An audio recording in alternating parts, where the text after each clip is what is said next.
Hello and welcome. I'm Dr. Sandra Marie, your host for the Art of the Nervous System Care Summit. I know that there are a lot of summits out there, and this one might feel a little different to everyone.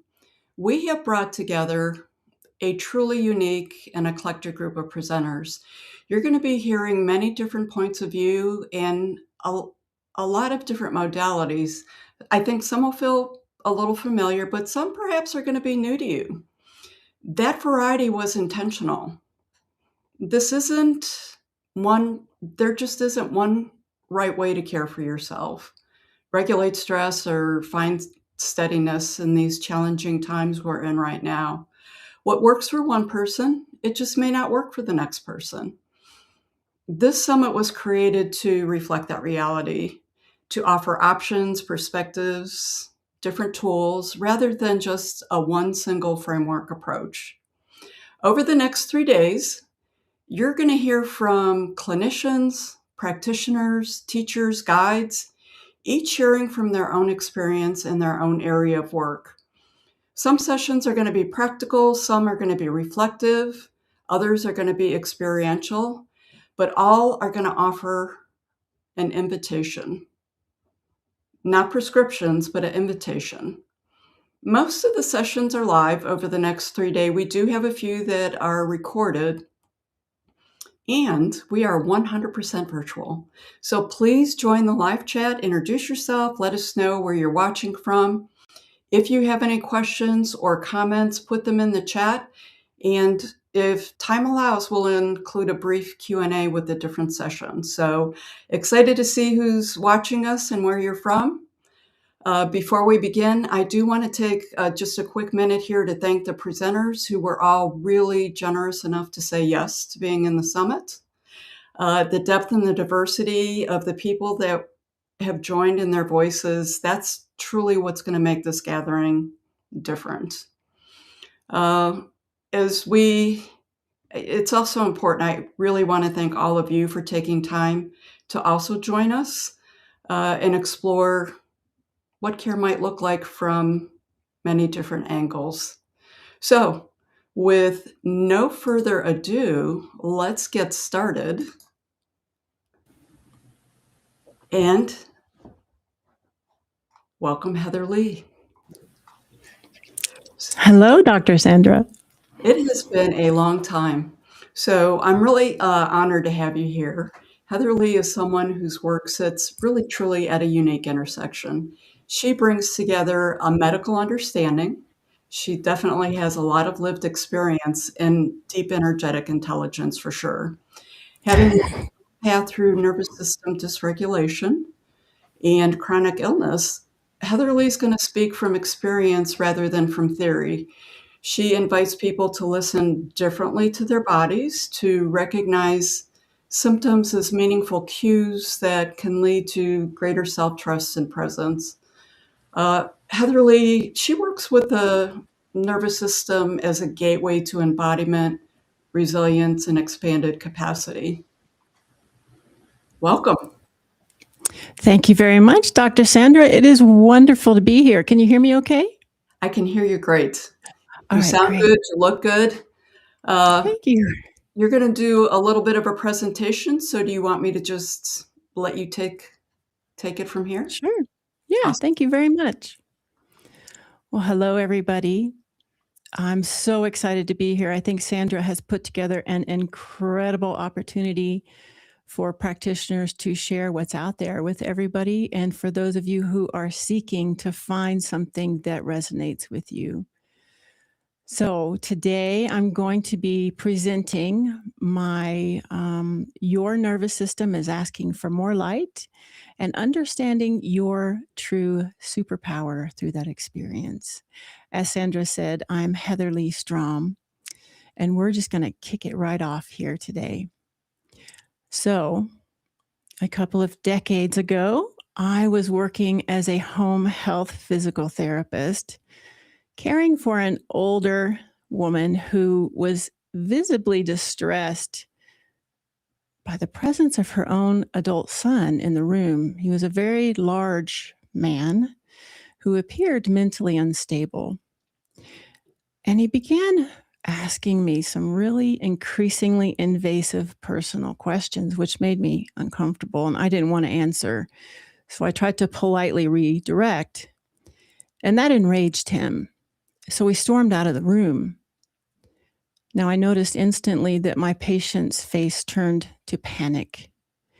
And for some reason, I instantly noticed the taste of metal in my mouth, which I hadn't experienced before. And I heard a voice in my head say, "Run." So you can imagine how I felt at that moment.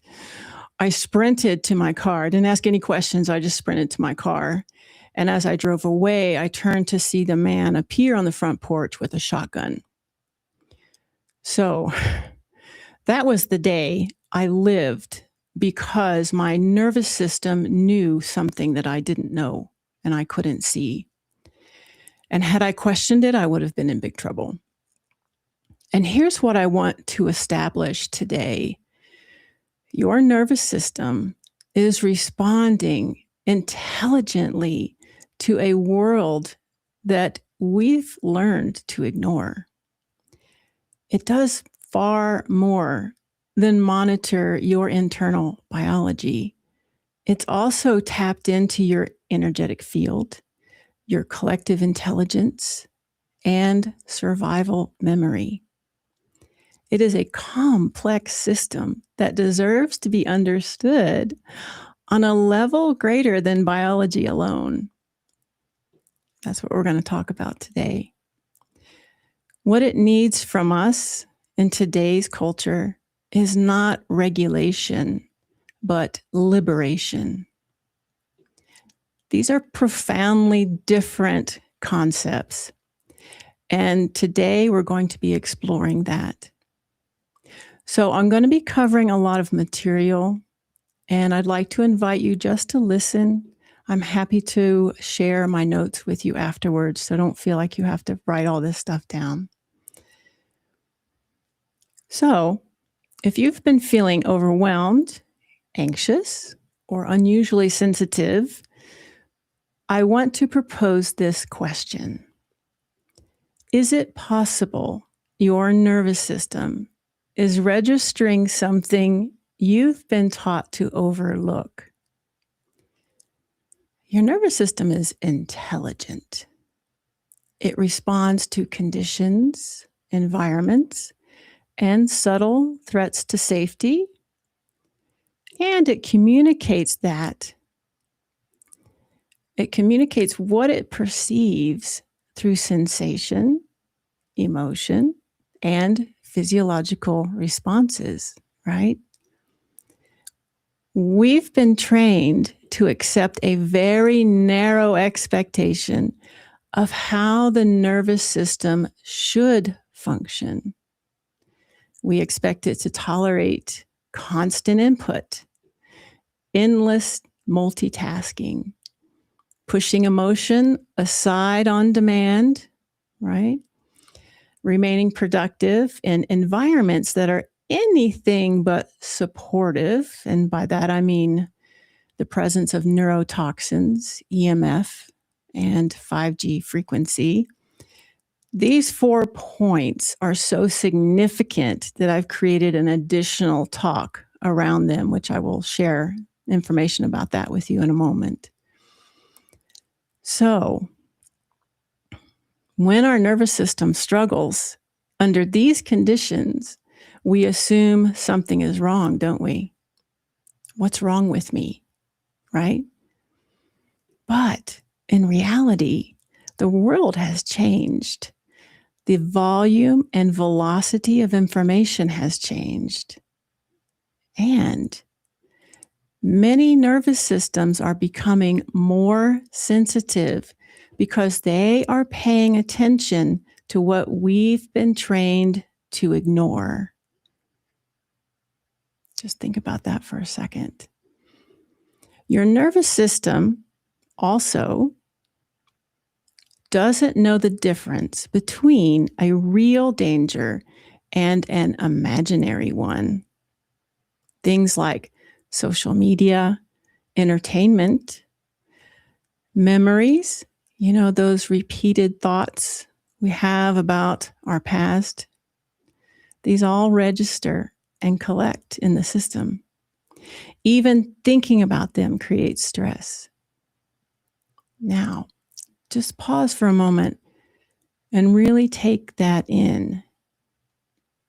It's a lot. Think about how normalized we've become to daily violence, stimulation, and the pressure our nervous systems are exposed to.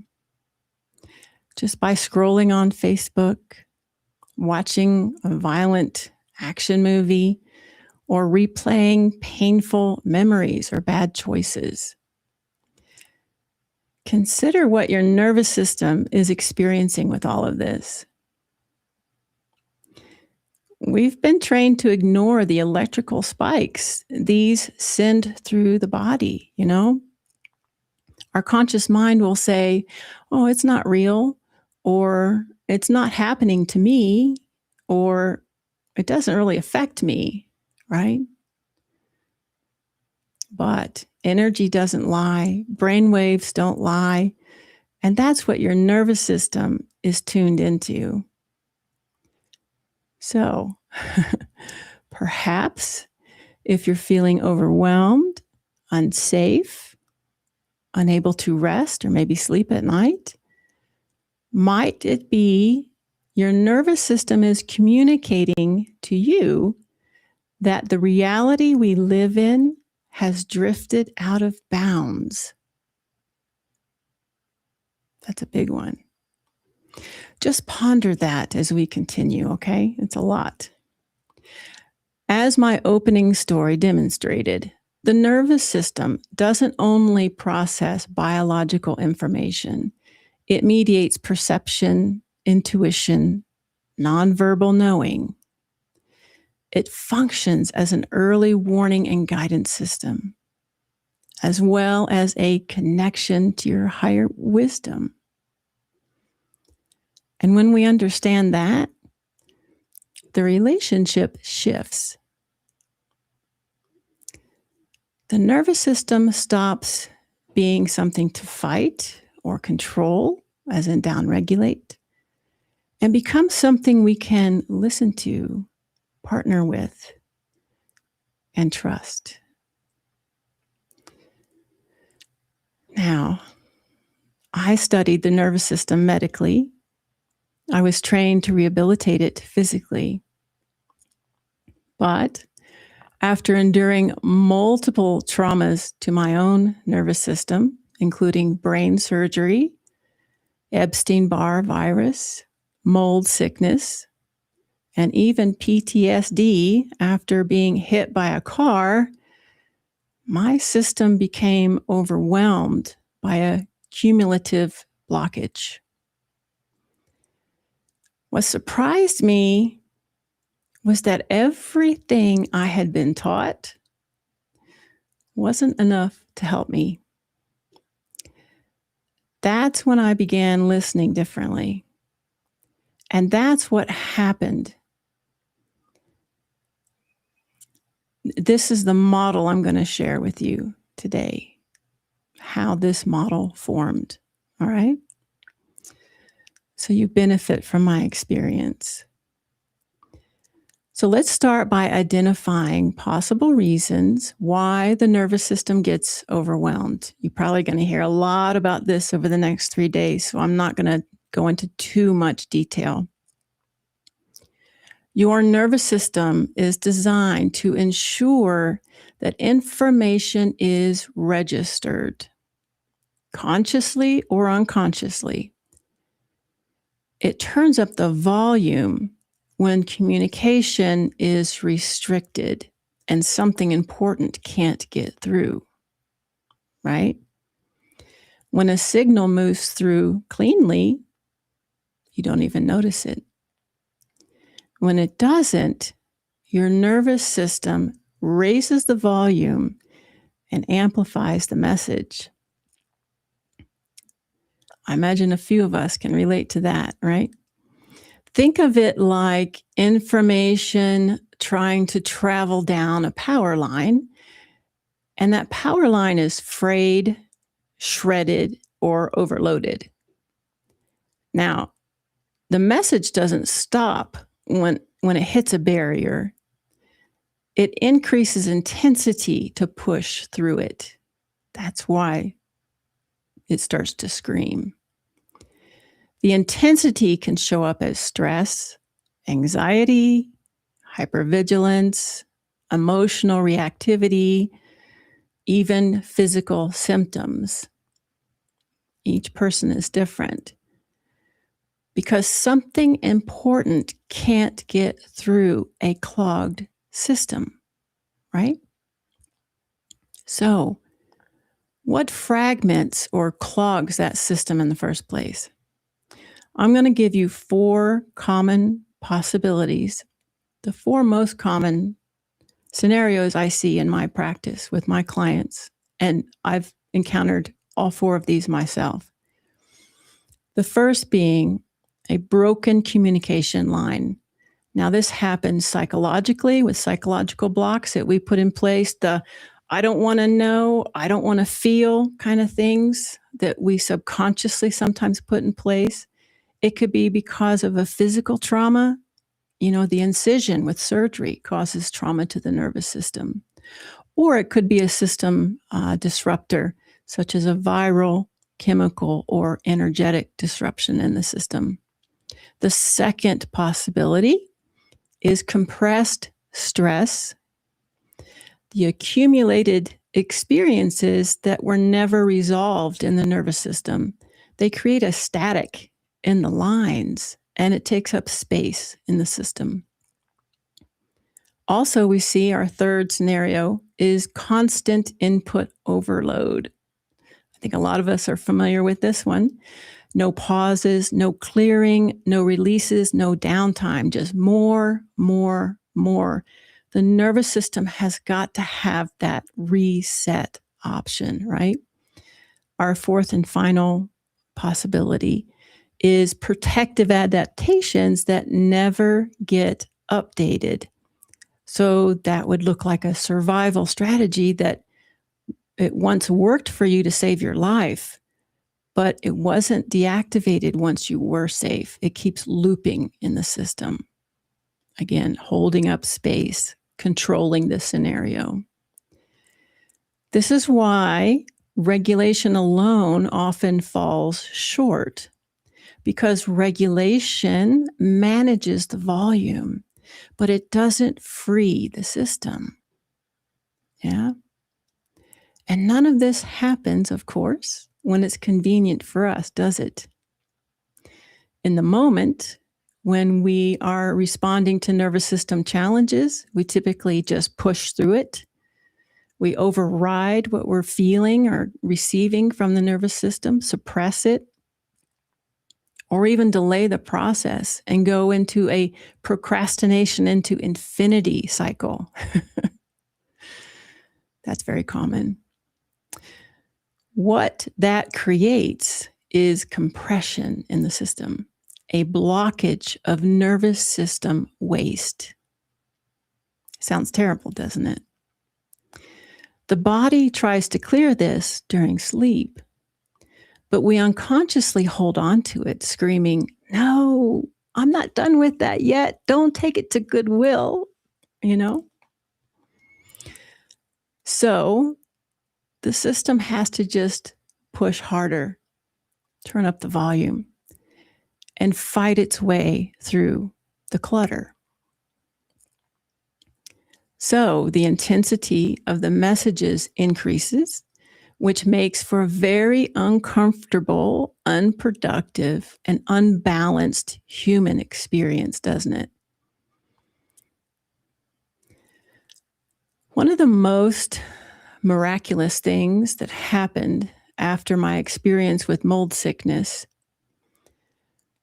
well, in case you're not familiar with mold, it's a complex invasion where mold colonizes inside the body and takes over.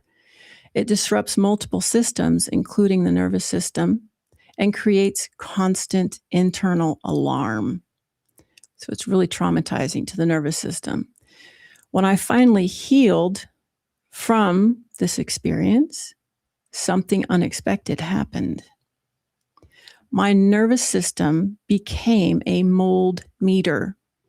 So I can now walk into any building and not even look around, and my nervous system will alert me when there is mold present. Now, there's no panic. There's no emotional charge. I simply notice the signal, make a mental note, take a look around, take action if I need to. I don't run out of the building screaming. I just notice it. Because my nervous system has healed from that trauma, it doesn't create a problem for me because it isn't overwhelmed anymore. The nervous system is functioning as it should be functioning. It has been liberated into its superpower and transitioned from survival into mastery. This is where we all want to get. And I have to laugh because my nervous system has become a regular old mold sleuth. And it's a partnership that we share now. It's a trust that I have for my nervous system. And that's what liberation looks like in the nervous system. Not dulling sensitivity, right? But freeing it from the survival loop. And using that sensitivity as a viable superpower. That's a powerful transition. And that's what our nervous systems are really asking for. So, this brings up an important question.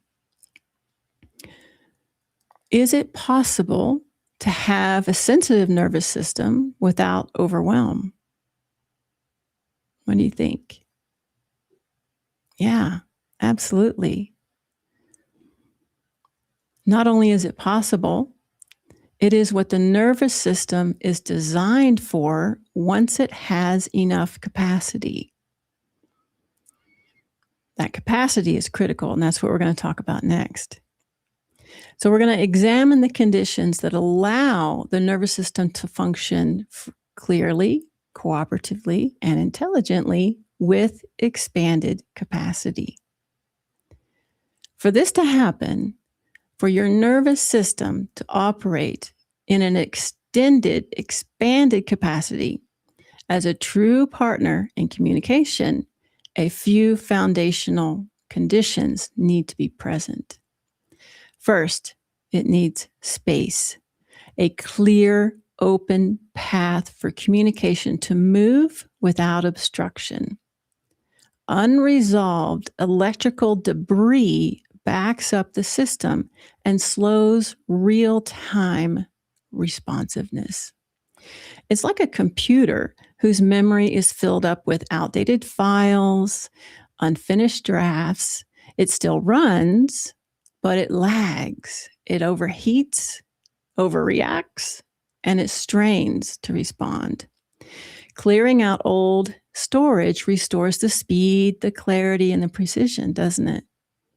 The system, your nervous system, needs to be able to clear old files or it affects real-time operation. The second condition is it needs permission to experience without urgency, control, or override. It needs you to value its input with a willingness to receive it instead of shoving it away, right?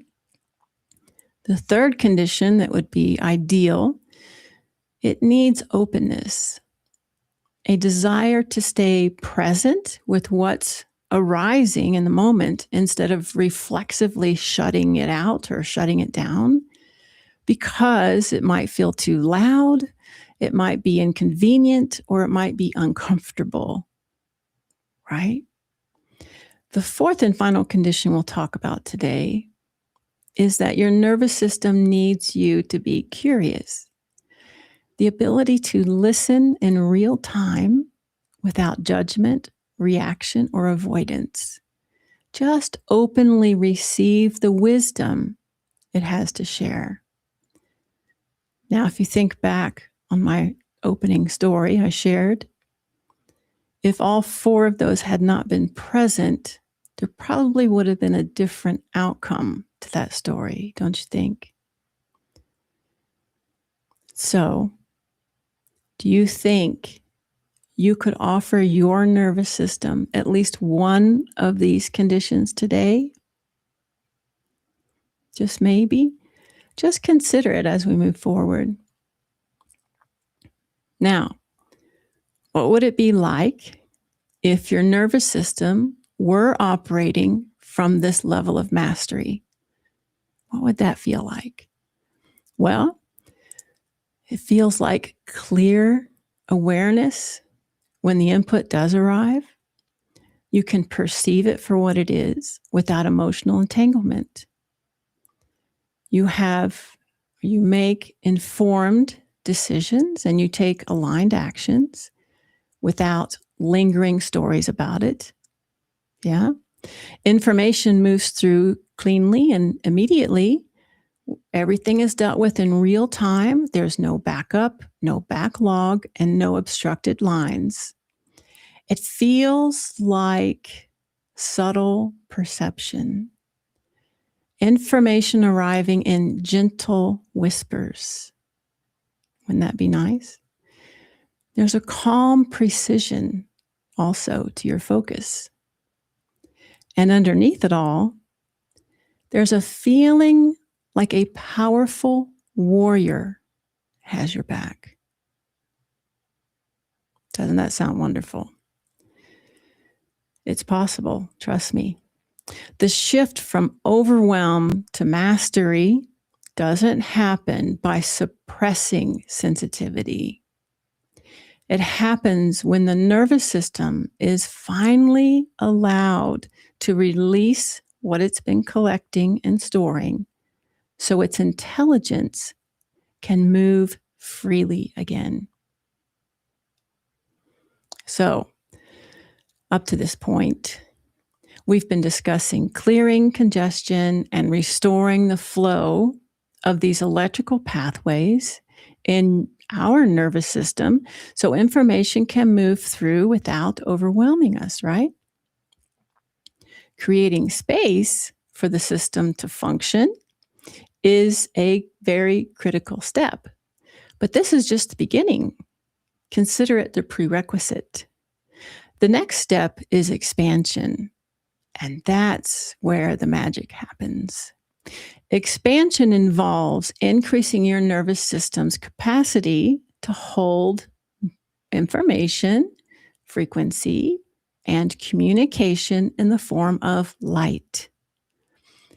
And this is where something truly amazing has been overlooked traditionally.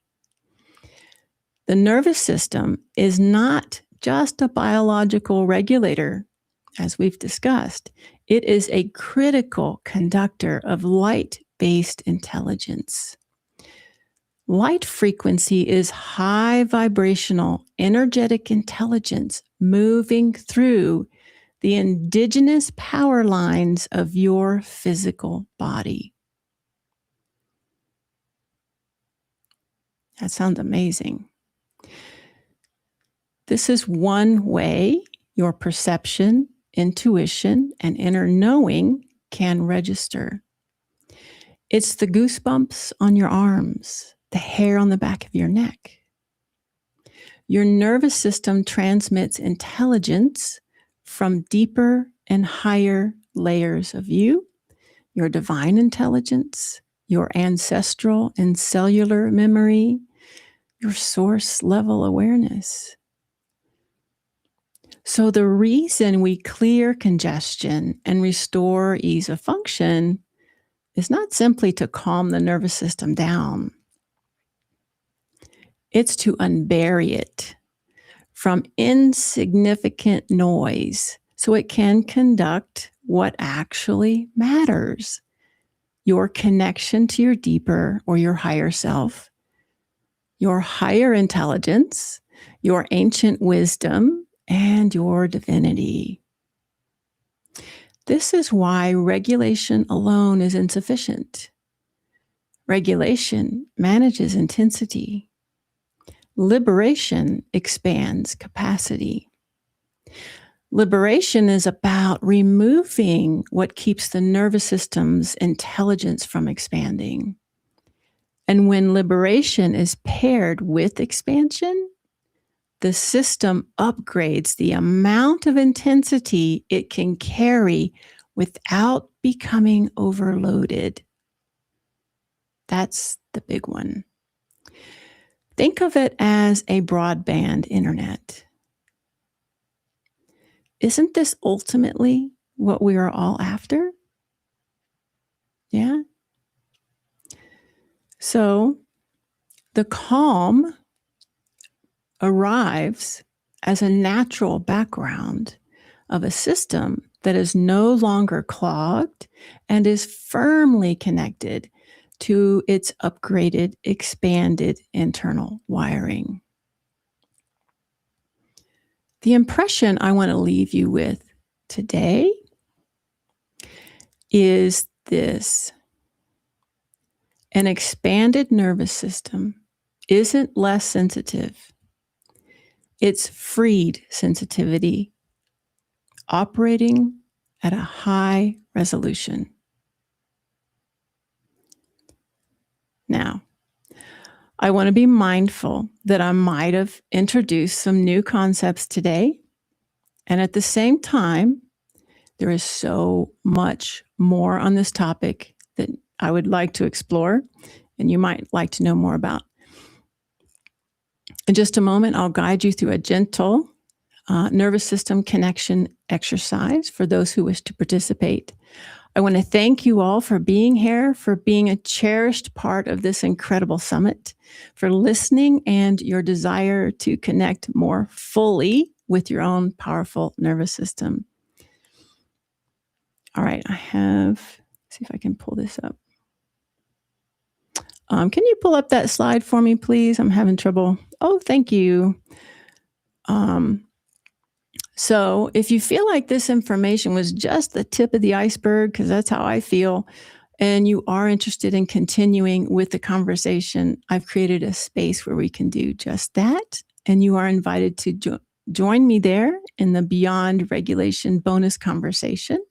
And here you'll find lots of really cool bonuses for the summit and for this talk, plus 2 more conversations on this topic, including living with an advanced nervous system. Also a companion workbook, which will include all the notes from my talk today, plus notes from the 2 other talks on that platform. A recording of the group exercise we're going to do today, because we won't have time for the full version. So you will be able to log on and experience that again for yourself. And there's also a 2-part meditation bundle for clearing and expanding the nervous system that will help you integrate also what I covered today and practice. And there's also a summit level optional invitation for private support for those of you who are looking for that. You can find all of that on my webpage, HeatherLeighStrom.com, Heather, LeighStrom.com. Simply RSVP. Your immediate access is free. And it's only available for 2 weeks following this summit. So please don't hesitate if you do find yourself interested. All right, you guys, let's do a brief group experience here. I think we have a few minutes left. One thing I'd like to add before we start is one more final thought I want to leave you with. Your nervous system is asking, what your nervous system is asking for isn't tighter control, it's freedom. It's freedom to resolve, to communicate, and to expand. And that's how it holds more light. And that, my friends, is your true superpower. All right? So now I'm going to show you how to begin this process of connecting with your nervous system to create a relationship with it. And this is an abbreviated version of the Nervous System Council meditation that's available on my additional platform. All right. So those of you who'd like to participate, please close your eyes for me.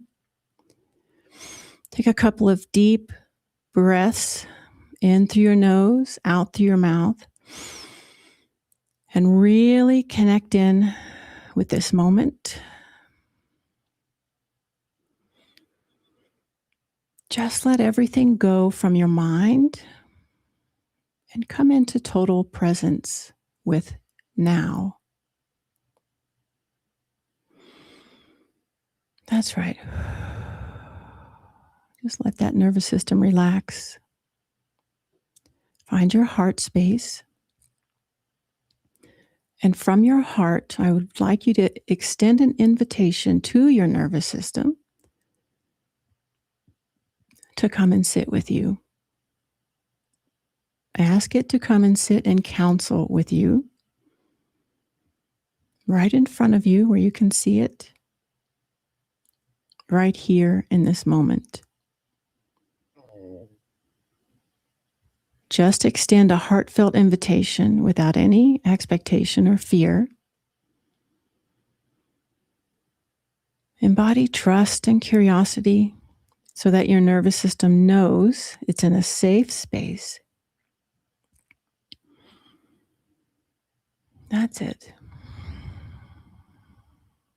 Just allow your own awareness and your inner knowledge to guide you as your nervous system delightfully joins you in this space.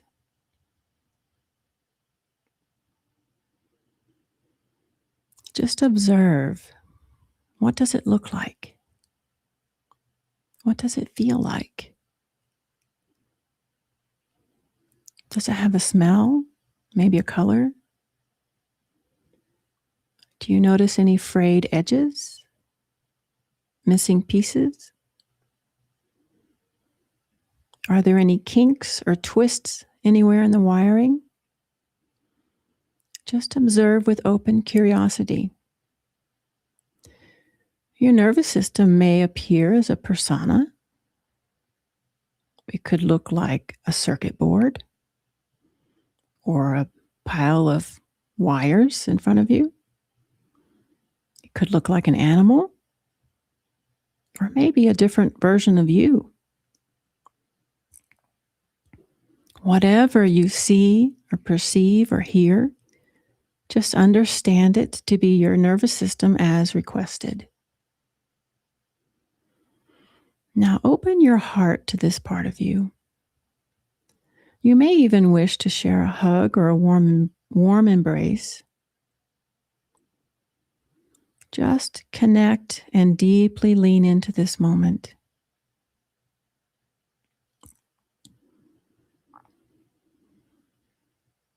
That's it. I invite you to ask your nervous system, what do I need to know today? What does my nervous system need from me? And then just create a space for that understanding to arrive.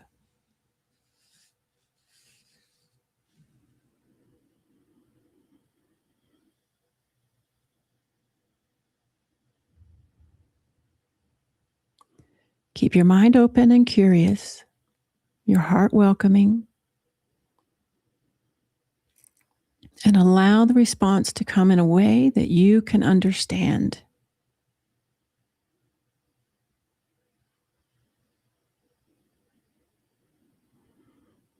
That's it.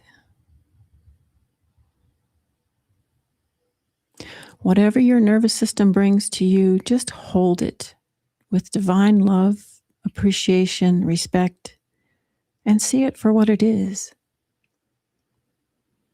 A piece of you that needs your help, clarity, and reassurance. Surround it with the incredible frequency of love, compassion, understanding, and truth. Just hold that part of you in your heart. Hug it, love it, really give it all of you, and see what happens. Now, thank your nervous system for sharing so richly and honestly with you. Maybe give it another hug as you temporarily part ways, knowing that you can always come back to this space and reconnect or get more information. That's your message for the day. This experience will guide you in what your nervous system needs from you right now at this moment. But for now, you'll be returning to the here and now as you take a deep breath in through your nose and out through your mouth. You'll return to this present moment, sitting right here in your chair. And you are invited to hold that clue, that suggestion, or that frequency in your heart all day long and see what happens. All right, beautiful souls. Remember What your nervous system is asking isn't tighter control. It's freedom to resolve, to communicate, and to expand. That's how it holds more light, and that is your goal. Wow, HeatherLeigh, that was just it was amazing. Thank you for that. I'm, like, in this really, like, beautiful little Zen place at the moment. I appreciate it, and I love all the new concepts that you introduced. I really resonated with Yeah. nervous system as liberation, not regulation, freedom. Yeah. That just Yeah. resonated so much with me. I love that. Well, thank you very much. It kind of landed. I didn't know that's what I was going to talk about. It wasn't something I consciously knew. But when you put it all together with the work we're doing with clients and our own inner work, that makes a lot of sense. Boy, it sure does, and I'm really looking forward to dive a little bit more into your work.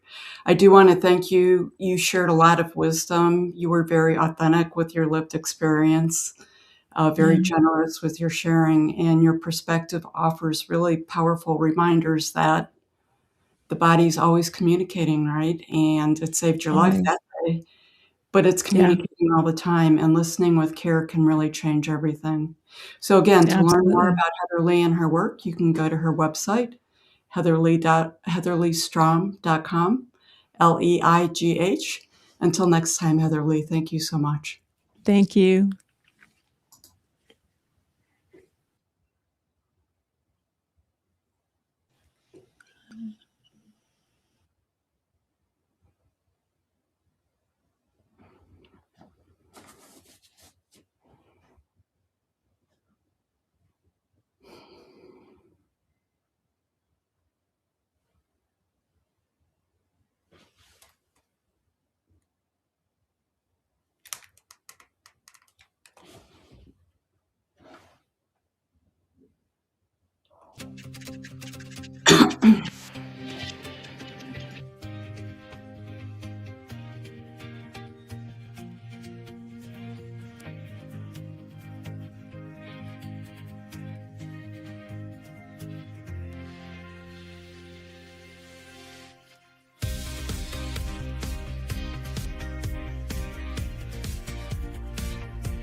Welcome back, everyone. Wow, that was just such an awesome it was really an awesome and insightful presentation we just had from HeatherLeigh.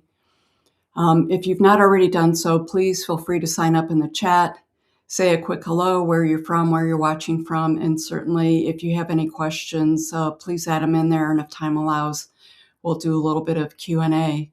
So next up is Sarah Saxby. She'll be joining us across all 3 days of the summit. It's a sequential series titled When the Nervous System No Longer Needs Managing. And what makes this series so powerful is Sarah's sessions come truly directly from lived experience. Her own journey through nervous system dysregulation and what unfolded when effort, control, and constantly trying to manage it all began to fall away. So I'll let Sarah get started. Welcome, Sarah.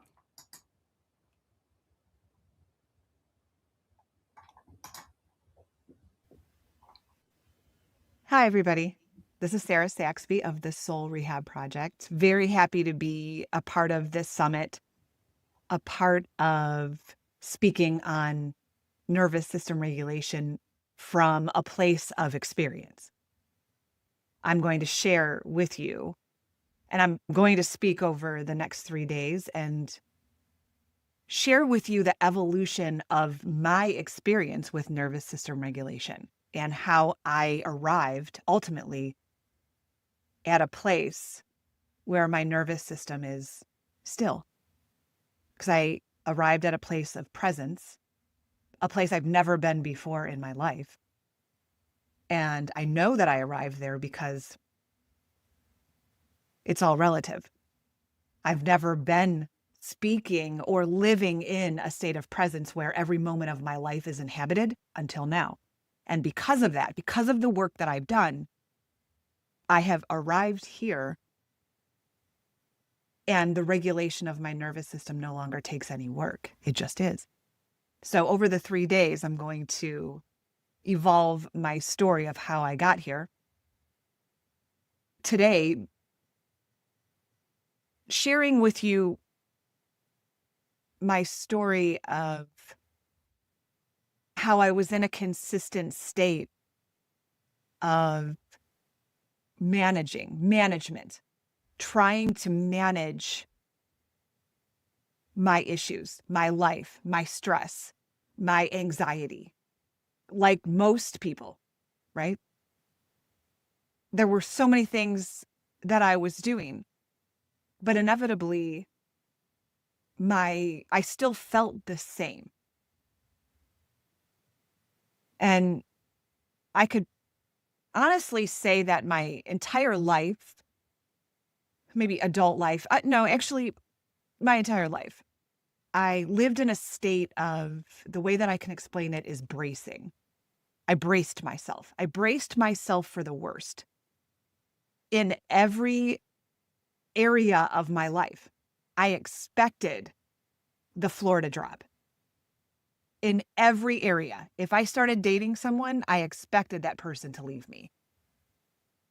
If I was in a particular friend group, I expected to, I don't know, maybe say something that upset someone, and I'd inevitably lose those friends. I expected at a job that something would happen. I don't know if I thought that I would get fired necessarily, because like many of you, I was a really good worker, right? Although I never felt like I belonged in those places, I did the best I could, played by all the rules, did what I needed to do to get a paycheck. But I always felt that there would be something that would go wrong, and I would lose money somehow. I wouldn't get paid. I can honestly say that the majority of my life was bracing myself for the worst, expecting the floor to drop, expecting to go without. And that's a very anxious, stressful place to live from. Like most people, there's a multi-billion-dollar industry out there that's going to help you feel better. Feel better in your situation. However my life was structured, there's plenty of things out there to help me feel better in my life. And believe me when I tell you, I did just about everything. I read books. I read books just about everything, becoming more present and becoming more intuitive, and you name it, trying to figure out how to structure my day and how to maybe journal about things. And I meditated, I journaled, I created vision boards. I studied astrology. I had a spiritual teacher for many, many, many years. I loved to hike. I started running. I saw an herbalist. I got acupuncture. I was seeing a chiropractor. I saw somebody for energy work. I took the classes, the workshops, the retreats. I did it all. But I was doing all of these things while keeping my life intact. So just a little background of where I was living. Even going back the last 10 years. I was for 5.5 years, I was in an extremely abusive relationship. And when I was in this relationship, it was the first time I could breathe financially, right? Because I could share the burden. If the refrigerator broke, I had somebody to share the burden with, right? If my car broke down, I had somebody else's car that I could, because most of my life I've been by myself. And I traded my truth for a little security. However, that relationship was extremely abusive, not physically, so you could see it, but coercively, every way you could possibly imagine. I was being controlled. I wasn't myself.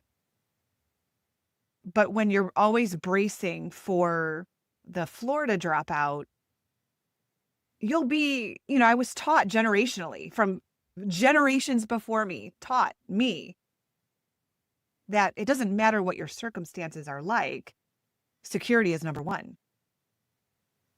And so that I carried that with me. And so regardless of how bad the relationship was, regardless of how much I was being controlled and abused and manipulated, it was better than the alternative. At least I was secure. I was sharing life's load with someone, right? Somebody could change a light bulb for me. And not only that, I was working at a job, a company, for many years that was abusive. And I'm sure many of you can relate to this, that you pretend you don't see things. You pretend you don't hear things because you need a paycheck. And a lot of times if you say things anyway, nobody does anything about it. And that's pretty much how this was. I worked in a hierarchy, and the hierarchy protected the hierarchy, for lack of a better way to say it. And so even though there was passive aggressiveness and, threats and things behind the scenes, you just pretended that it wasn't that. I pretended I didn't see things and hear things. One, because I didn't think anybody would do anything about it anyway. And two, I needed a paycheck. I couldn't live without one, right? So here I am. I'm being abused at home. There's an insurmountable amount of pressure because I had to go home every day and know that I was going to be controlled. I wasn't allowed to, I say I wasn't allowed, but that's how it felt anyway. So I just, I stopped going out with friends and I stopped talking to friends because I couldn't do it on my own. He always had to be involved, and I couldn't spend any money.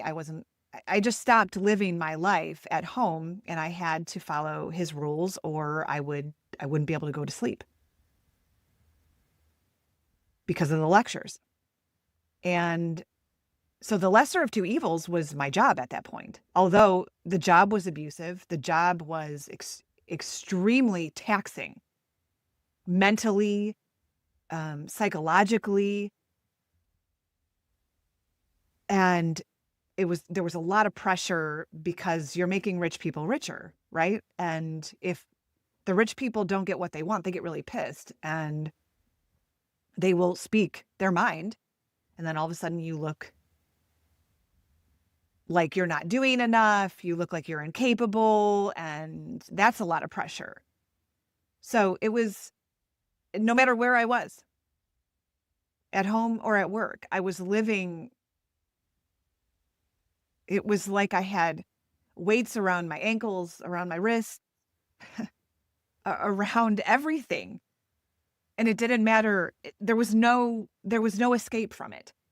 And so my nervous system was just at this all-time high. And there was no way for me to relax. There was no place for me to relax. I could never be by myself because I was either at work or I was at home with a narcissist who God forbid I ever spend 5 minutes by myself because I might remember when times were better. So there was never any pressure release. And I went to school for holistic nutrition. So believe me, I was eating well. I was taking all of the vitamins. I was reading all the books, taking all the classes. I had a spiritual teacher, right? Going to see an acupuncturist, getting chiropractic adjustments, running, walking, hiking, doing everything, breathing, journaling. And yes, maybe it brought a little bit of relaxation. But at the end of the day, I was still living the same life. So if you think about the life I was living as a prison, and I was in a prison cell, I can invite somebody to do acupuncture on me, right? I can invite somebody in. Somebody can hand me a book inside my cell. I could take a workshop from inside my cell. I could talk to my spiritual teacher. I could take vitamins and eat well. I could even walk around the prison. But what's the difference if I'm still inside the prison? How does that make a difference? I haven't changed. I haven't left the prison. I realized that the tools were maybe satisfying something for a little bit. And the tools are great, but they weren't helping me. My life was out of alignment. So those tools weren't helping me get outside of the prison. They weren't helping me align my life. My life was out of alignment, and none of that stuff was going to help me realign. I had to uproot my foundation. I had to get outside of the prison because nothing was helping me. And I realized that.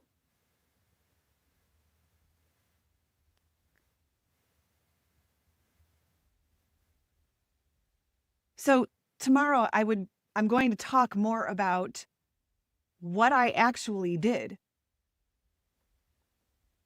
to get back into alignment in my life.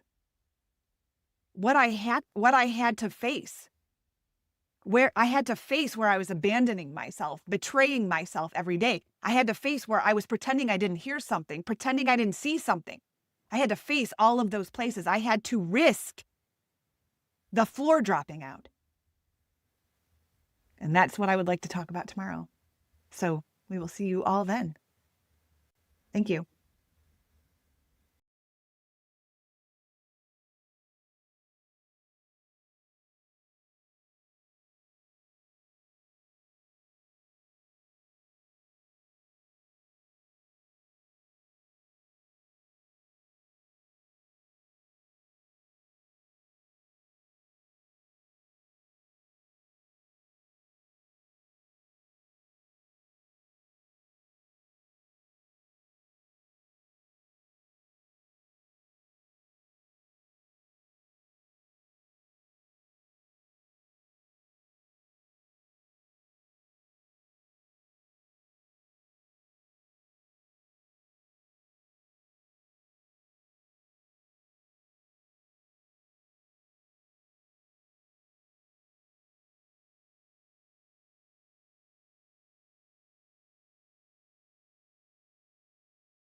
Hi. Well, I Howdy. apologize.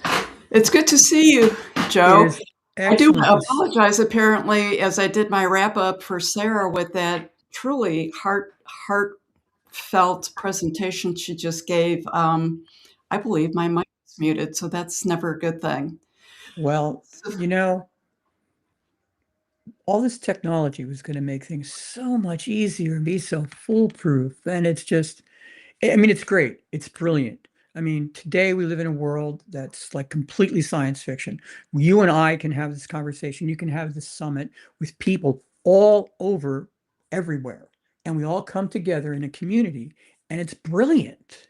However, it's not foolproof. it, And there's it always really something that isn't. can get in. Like, for example, what we haven't said is that a mere 2 minutes ago, I didn't have a computer. I didn't have a picture. And it was like, OMG, what are we going to do? And I very calmly, luckily, was able to grab a different computer and fire it up. We don't know what's going on with the other one, but here we are. We're all cool. And it's going to be great. I So thank agree you for with you. allowing me to So be here. I appreciate you giving people a little bit of a lens. What was the little bit of a flurry that was happening behind the scenes a Oh my couple of God. Yeah. minutes ago, and I thought, "Oh, there I go." Like you said, "OMG, I just realized I didn't unmute the mic when I did that," but it's all good, so let's just start from the beginning. So, Sure. And it's, for the go people ahead. who've just been listening, this is Reverend Joe Geores. He's a gifted medium, tarot reader, teacher with really over 3 decades of experience working in the metaphysical arts. Joe, you've studied, practiced, and taught tarot for what, over 30 years? And your work also includes pendulum dowsing. You do Reiki, you're a trance medium. Your path weaves together and it's grounded in Christianity and a lifelong exploration of the world with different religions and cultures. I mean, I literally could talk to you for hours once we get going, but you're really deeply immersed in the metaphysical practice. And I know that you've been affiliated with the United Metaphysical Churches for quite a long time. Your spiritual, so today I wanted to talk about spiritual ritual and ceremony and how that can support calm presence and nervous system regulation in everyday life. So it's just like we just talked about what we went through, and our nervous systems were just a little lit up. So it's like take a deep breath, talk a little slower. And I will say it's good to see you again. It's been more than a few hot minutes since last time we've talked. Has been a little bit too long, but it's interesting that we talk about, oh my God, stress, and all those feelings a lot of people are going through. Um, the examples this morning is the kind of thing you can run into, like, oh goodness, this isn't working. What am I going to do? And you're right. It's a certain amount of control that's required because if you don't do that, then the fight or flight response that we've gotten for survival kicks in and the heart rate goes and the stress goes up and it doesn't seem right and you're going around and it's getting, and sometimes the answer is just very simply to say stop, take a deep breath, relax, and then actually maybe you can then see that the problem's not really that big. Do you know what I mean? Much like we just went through with the cameras and the audio and things like that. And how does that relate, that level, let's say, relate to the everyday person who has out there who's maybe confronted with all sorts of stress, whether you're the private personal caregiver for someone in your circle that is touched with a medical challenge, or maybe perhaps you're just too involved in watching what's going on globally, and that's disturbing you. All these different kinds of things that can affect you. It maybe you don't have an answer, and here we are going to try and give you one.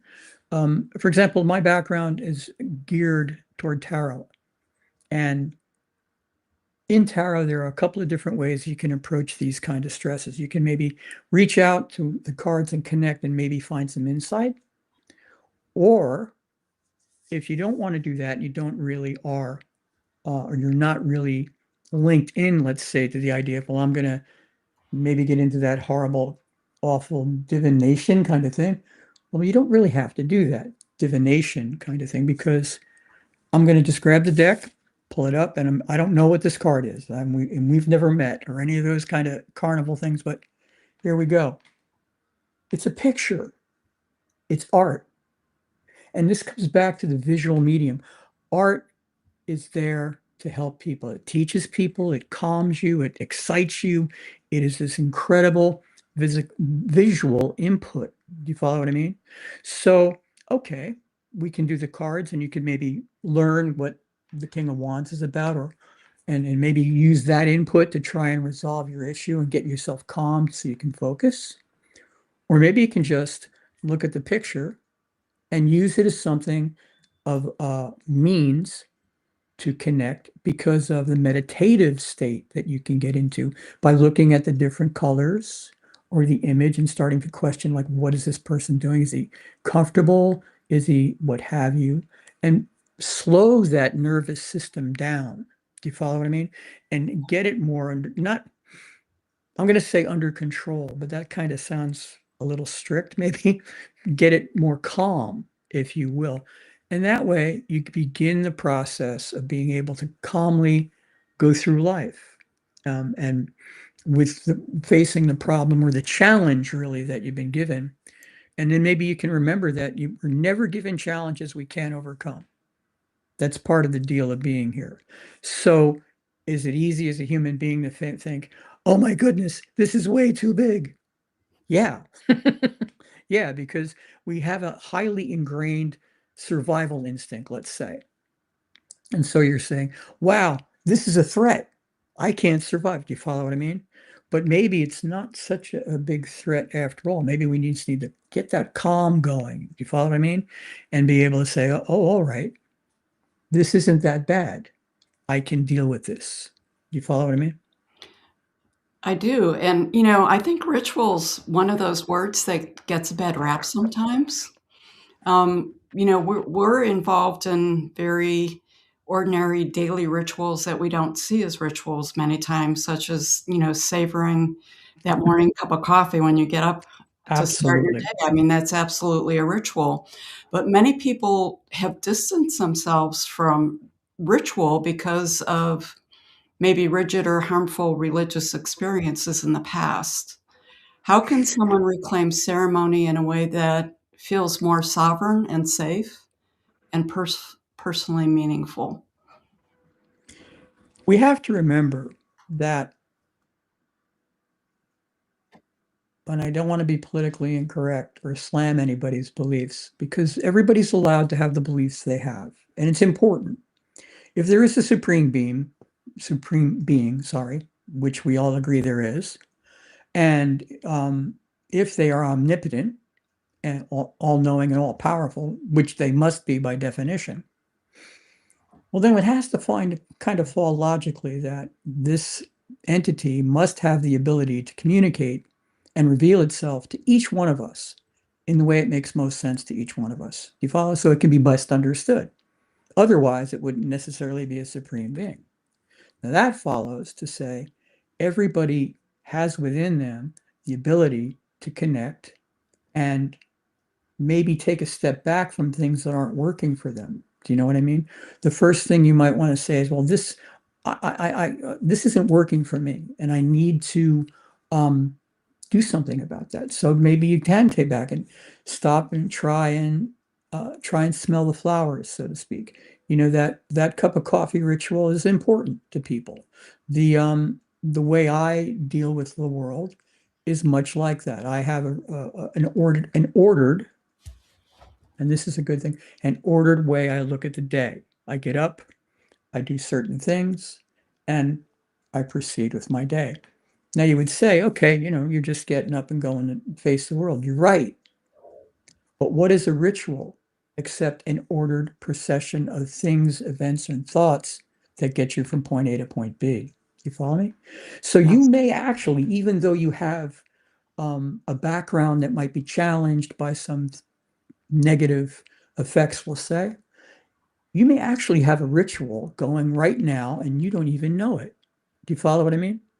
So now maybe you can take the next step to saying, wow, I have a ritual and I really did control it because I got up this morning, I got downstairs, I picked up the paper, I put on the coffee, and I did that. Well, then maybe I can try breathing or open myself up to other inputs. Because again, like the control of the nervous system, it's not just about tarot and divination. It's about a broader sense of things that you're bringing to the world today and letting everybody see that can help you calm yourself and be better able to have a better life and deal with the crazy around us in a more effectual way. Or do you follow what I mean? Yeah. Among the different rituals you can have would be that coffee process, morning process. It could be something as simple as across the religions saying your morning prayers. If you look at the various religions, all the big ones, and some of the little ones too, like native belief systems and things, there's some way of connecting with spirit at some point in the day to say, hey, thank you for all the great things I've got. Do you follow what I mean? So there's a ritual right there. And you can design that to be whatever makes the most sense to you. Do you know what I mean? That makes sense. I think a lot of times we get caught up in terminology, just as, you were talking about being politically correct with the supreme creator. I think that there's agreement, there's something out there, but everyone may have a different terminology out there. So when you talk about ritual, I know for me personally, years ago when people talked about you creating an altar um, for your with your different tools that you work with, sometimes with more ceremony type of rituals, it I would struggle with it because I had some religious indoctrination from childhood with it. And as much as I loved the work and I believe there was meaning, there was something about that word altar that would just shift everything for me. And I will say, I had a friend who's changed she shifted everything for me. She's like, it's not an altar, it's a workbench. These are your tools on your workbench. And this is what Precisely. you're using for ceremony for whatever it is that you're bringing to either release or bring in. And it was just so fascinating to me when you can shift just one word, how that shifts everything. It's exactly what we're talking about. Because again, now this makes sense to you. Now, the person next door, that might not make sense to them. They may need the bells and the smells and the candles and the scents and all those things to connect. Great. That's awesome. Please do that. Do you know what I mean? Because that is what's going to make you feel warm and fuzzy at the end of the day. And it's kind of what it's all about. Being able to connect with spirit in a manner that makes you feel fulfilled. Wow, that's pretty good. I got to write that down. But yeah, I mean, um, I too, have been exposed to the idea of having an altar. The one time I tried it, but the dog we had at the time ate the stones. So that didn't work out. And maybe that was a message to me to saying, maybe this isn't for you. Maybe you need to spin it a different way and make a different tool bench or toolbox kind of thing. And so, it all works out. It's easy when the dog eats all the stones and things to go, oh, blah, blah, blah, blah, blah, and, turn your back on it. But maybe the answer really isn't don't turn your back on it. Stop and go, okay, well, this didn't work. Let me try that. It's like Thomas Edison said, they had tried some amazing, like well over 100 ways to build a light bulb. And in an interview once, they were talking to him about that. And they said, wow, you did all this work to make the light bulb. He says, well, no, I only did one of those experiments to make a light bulb, which worked. I did 99 other ones that didn't work. Do you follow what I mean? So it wasn't about all the things they did. It was about facing up, oh, this didn't work, and trying the next thing and the next thing until you found the one that did. So you've talked about ritual in two different ways. You talked about smelling the flowers and how that's very calming. And then you pulled the card from the tarot deck, which I do want to go back to before we're done because when you pull a card has meaning. So I'm curious what your thoughts on that are. It's definitely intentional what comes out. But a lot of times someone might be going out to an oracle deck or something like that for answers to questions. How do you differentiate between when someone's using ritual for spiritual bypassing or they're using it more for common regulation? Well, I think in a way, they're the same thing. Do you follow what I mean? Because both of those things are going to help you move through the chaos that we call it chaos we find the modern world in. All these various inputs that come and overwhelm us. I mean, I think that truthfully, it's not just about the tarot, it's about the visual input and connecting, because art is art and art moves us, if you follow what I mean. But now there are other cultures, traditions out there that may not use the Western idea of art. If you don't want to use tarot decks, oracle decks are perfectly fine. Why? Because that's what resonates to you. Do you follow what I mean? You don't have to use a tarot deck. You could use the oracle deck. You could use any sort of visual input, if you will, that you find comforting. In the Islamic tradition, they do not like to have graven images, but they have this fantastic geometric patterning that is used in meditative states. And in some of the Eastern traditions, they have what you call mandalas, which I don't have a copy of right now, but they're circles and symbols with colors and shapes and things. And in the Native American traditions, you might have sand painting or something else of that. They're all visual tools to use to connect and to calm and to maintain a spiritual thing, because in a way you can't go through life not being affected by spirit. I think it should be interwoven within us to be kind of sort of one and the same thing, if you follow what I mean.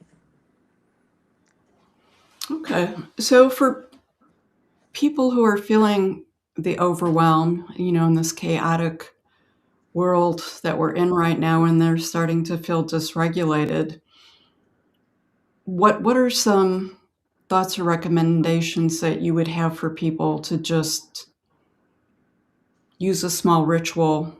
So when we talk about ritual and ceremony, it doesn't always have to be some big event. So we've been through the solstice and we've just had the full moon and the new moon, and a lot of people do much more intentional rituals, bigger things with that. But just for the everyday things in life, what are your thoughts about that?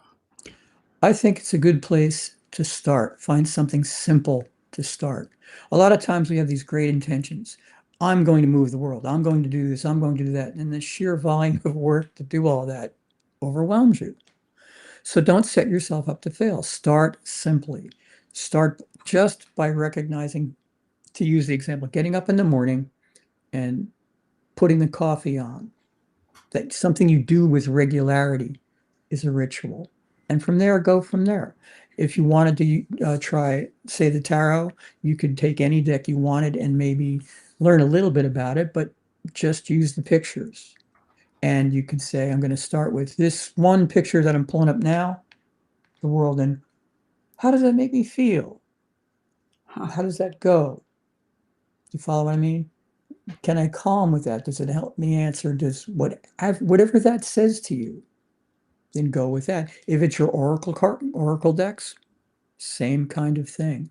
Maybe you find a piece of music that you find exceptionally moving. I mean, you can't explain it because maybe you've never listened to this type of music before. Go with that. Do you know what I mean? There are so many different small tools that you can use to basically start your day or start your time. It doesn't have to be the first thing in the morning. It could be any time of the day you find time for it. Say you have a commute and maybe you take a public transportation and maybe you have time to sit down and just watch the world go by. Do you follow what I mean? There are all these opportunities that you say, I feel I need to change and I feel I need to grow and I want to feel better. And that seems insurmountable. So back away from that and just do something simple. Maybe you live near the park, and maybe you can take once a week, take 10 minutes to walk through the park or just sit there and watch the birds. Follow what I mean? Maybe you have the blessing to be near a shrine. You could go check out the shrine, just walk through it or be there. Do you follow what I mean? Maybe if you live near the beach, you could go to the beach and just watch the water for 35 seconds or a minute and a half or an hour, whatever you fall into. All of these types of things can help us create our own rituals and move upward from there. You can make this as complex as you want, but I would suggest you want to start small and easy just because you don't want to overwhelm yourself with the work. Do you know what I mean? Right.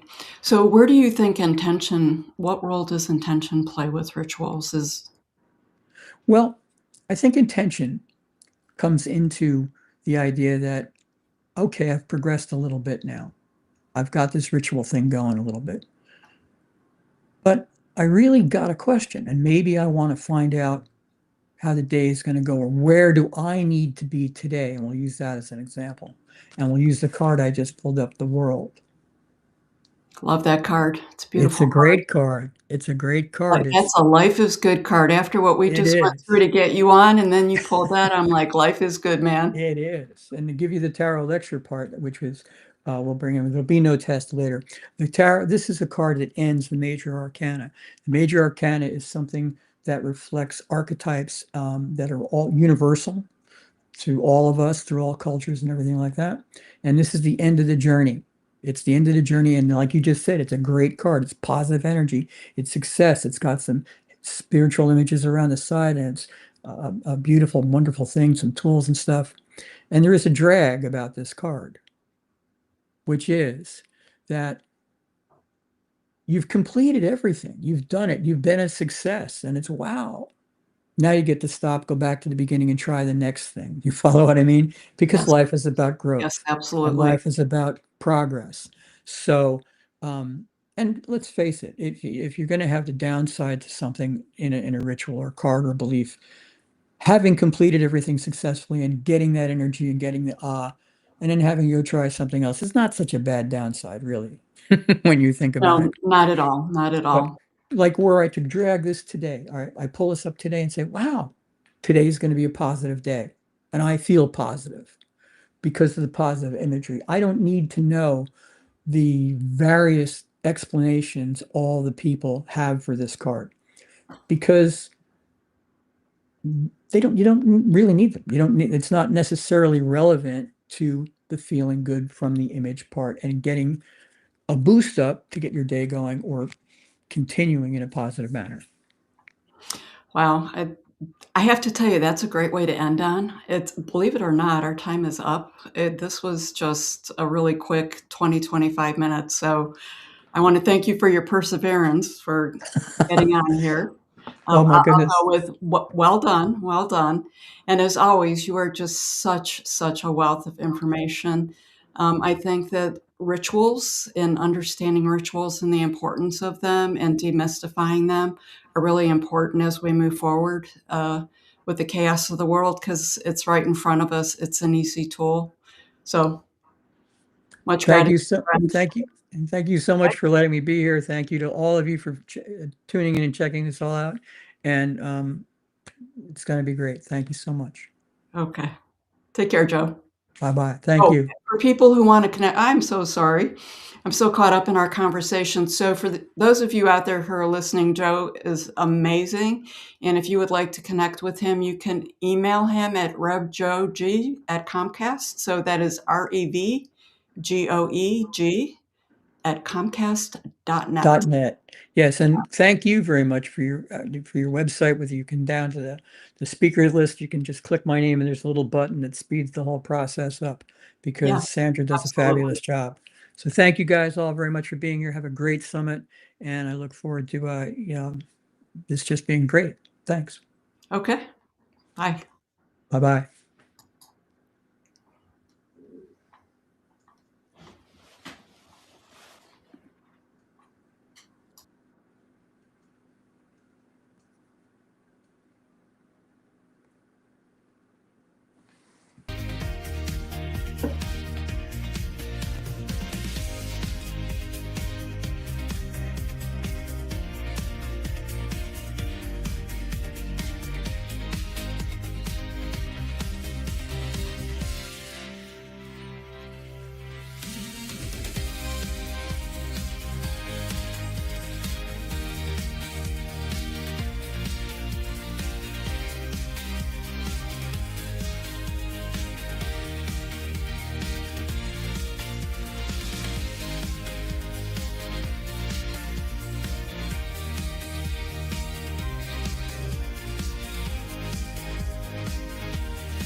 Hi, everyone.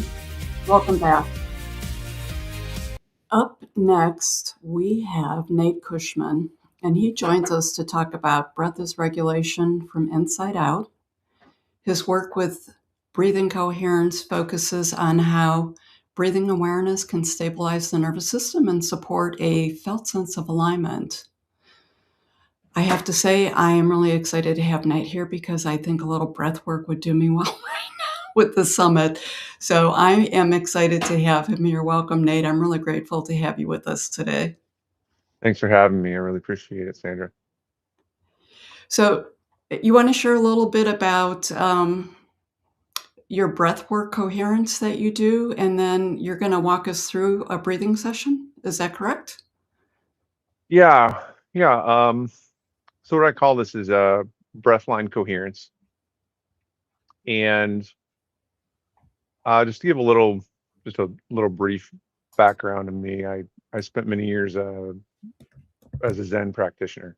And so I did a lot of silent retreat group setting with, numbers of people, and realized how powerful that practice was, especially when you're in a group and you get people start to tune into each other in quiet spaces like that. And then more recent years, I started studying with Jim Self, you're familiar with, in Mastering Alchemy, and exploring this vertical axis goes um, through our system, through the chakras, connecting the earth to, source, stars above, however you want to reference that.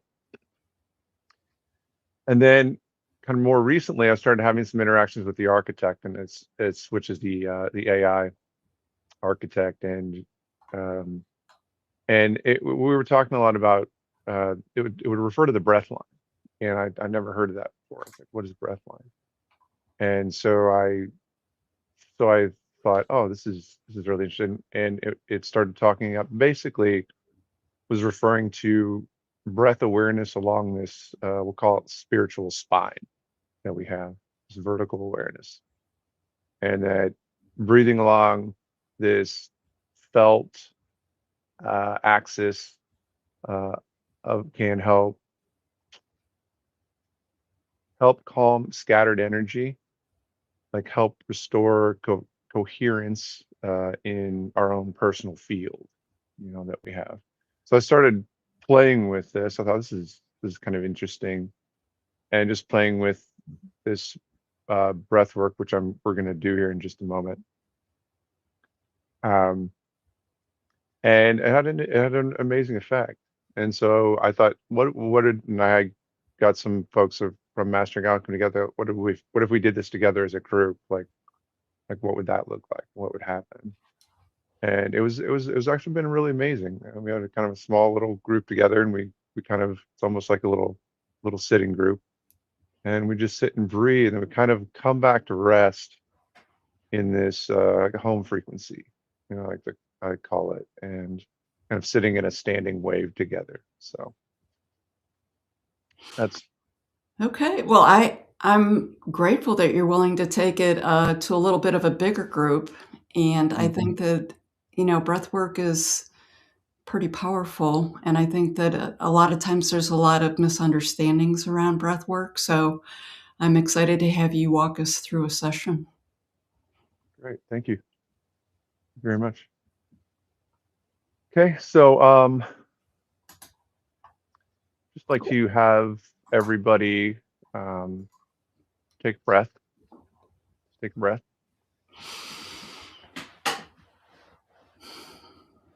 Sit back and let's be grounded together. And let's just imagine our crown chakras at the color of sky blue.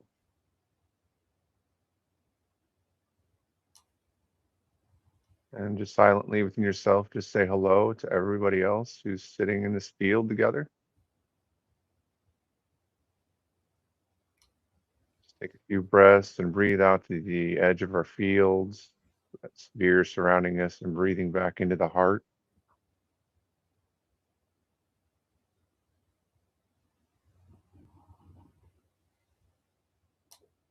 Let's be happy, present, aware.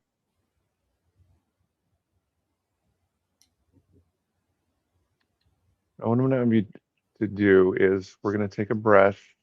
If anyone's familiar with the soul star or the earth star being a point below our bodies, below the feet, and the soul star being a point somewhere maybe 12, 18 inches above your head. I'm going to be breathing through the heart and connecting these 2 points above and below. I'm breathing your awareness along these points. And it may not be a vertical line, it may spiral, which is okay. The point is that you find your own breath line, and at some point in time, it may just breathe you and disappear entirely. So I'm going to take us through a couple of these passes and then just step back. And we're just going to sit together and continue breathing the breath line silently together.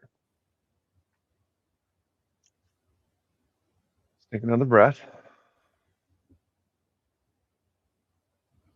Now from the earth star below, take a breath up through the root and into your heart.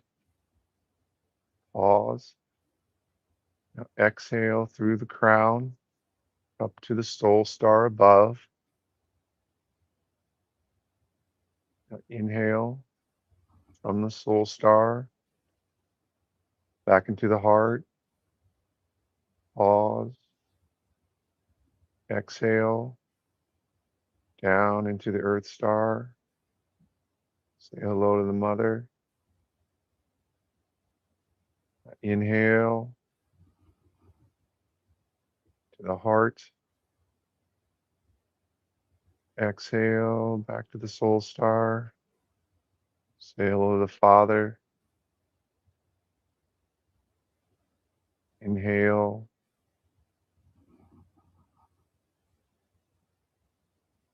Exhale. Starts to become like a wave. Inhale again.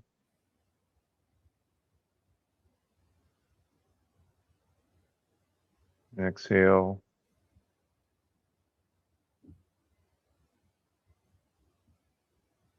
Continue the breath line. Sit here for 10, 15 minutes.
We're all just taking nice smooth breaths and breathe right out to the edge of our personal field,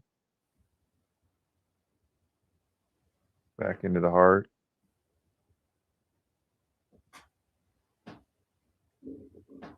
And I can already see for myself and everyone else's coherence has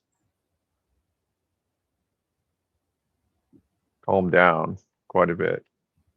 You know, I've always had a very active emotional system, and breathing has always been a gateway for me to be able to calm that and navigate that in a way so that I can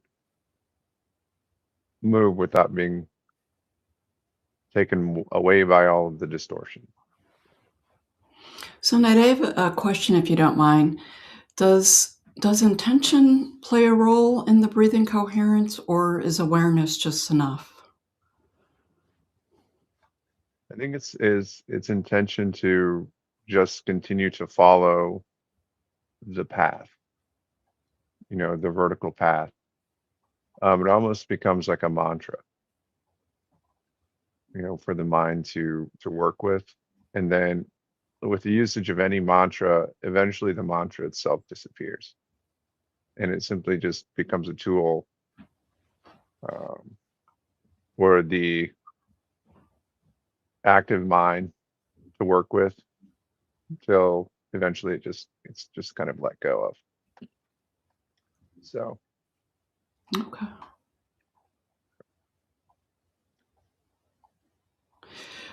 I know you've been immersed in this for a long time, and you know, you've got your own personal practice, and you stepped out of that a little bit in helping work with other people with it, and it's been pretty powerful.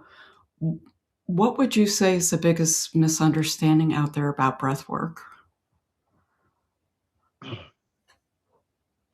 well, I don't really think that to me it's not really breath work. I guess it's coherence work. Okay. You know, I think it's coherence work, because that's actually I don't have any formal training in anything like that, like breath work.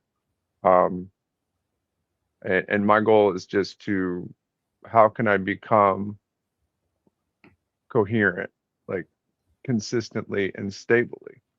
You know, how can I be self-aware, relaxed within myself, you know, not being thrown about by all of the wild energy in the world, and to be stable and coherent in my own space.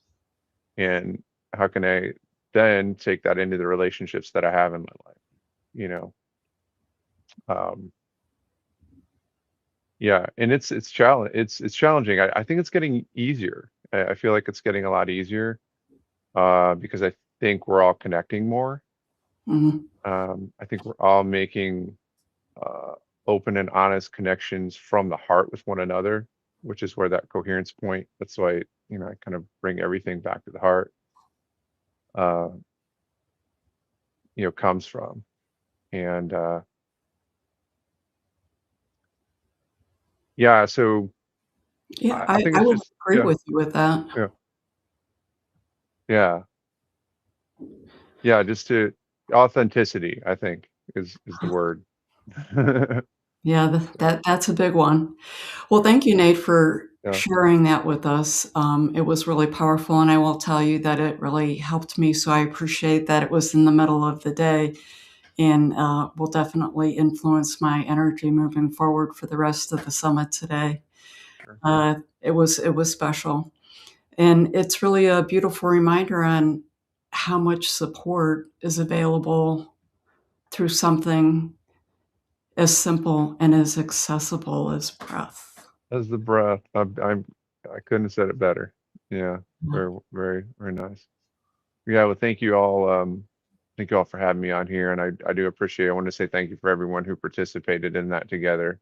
That was something that we created together. So Okay. thank you very much. And for people who would like to connect with Nate, they can email him at lookbeyondtheedges heatherleigh@gmail.com. I love that email. I know that there's a lot of meaning in that. Thanks, Nate. That's, You have a great yep, day. thank you very much. You too. Thanks, everyone.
Welcome back, everyone. In this next session, we're exploring how music can help the body feel safer and more settled. I'm joined by Dr. Steve Koch, a chiropractor, musician, and energy healer whose work is grounded in years of hands-on experience with the physical body and how sound and frequency support the nervous system regulation. The music you were just listening to while we're waiting for this session is called Emerging by his band, Martyrs of Sound, and it is actually currently charted at number 8 on the New Age chart. So congratulations, Steve, and welcome to the summit. Thank you, Dr. Sandra. It's so great being here and seeing you. So I have a lot of questions about music, and I'm going to ask the first one that's been on top of mind for a while. There's a lot of conversation in wellness spaces about the different tuning standards, especially the 432 hertz, often framed as more natural or regulating than the modern tuning. From your perspective, what's helpful for people to understand about tuning, standardization, and how sound actually affects the body? And I have to ask, is that why we're really all waking up at 3:30 in the morning? So, well, you might not like my answer. So I'm hearing the music in the background. Is that supposed to be going? Yeah. Okay. Is it too loud for you? Yeah, it was too loud. It was I couldn't. It was over my own voice, so I was. Oh, okay. Okay. That was sorry. It was just distracting a bit there. Yeah. So you might not like my answer, but I don't pay any attention to that. I know people are all over it, and it's the big thing, and you can get the different tuning and play them for 8 hours on YouTube, and I think it's fantastic.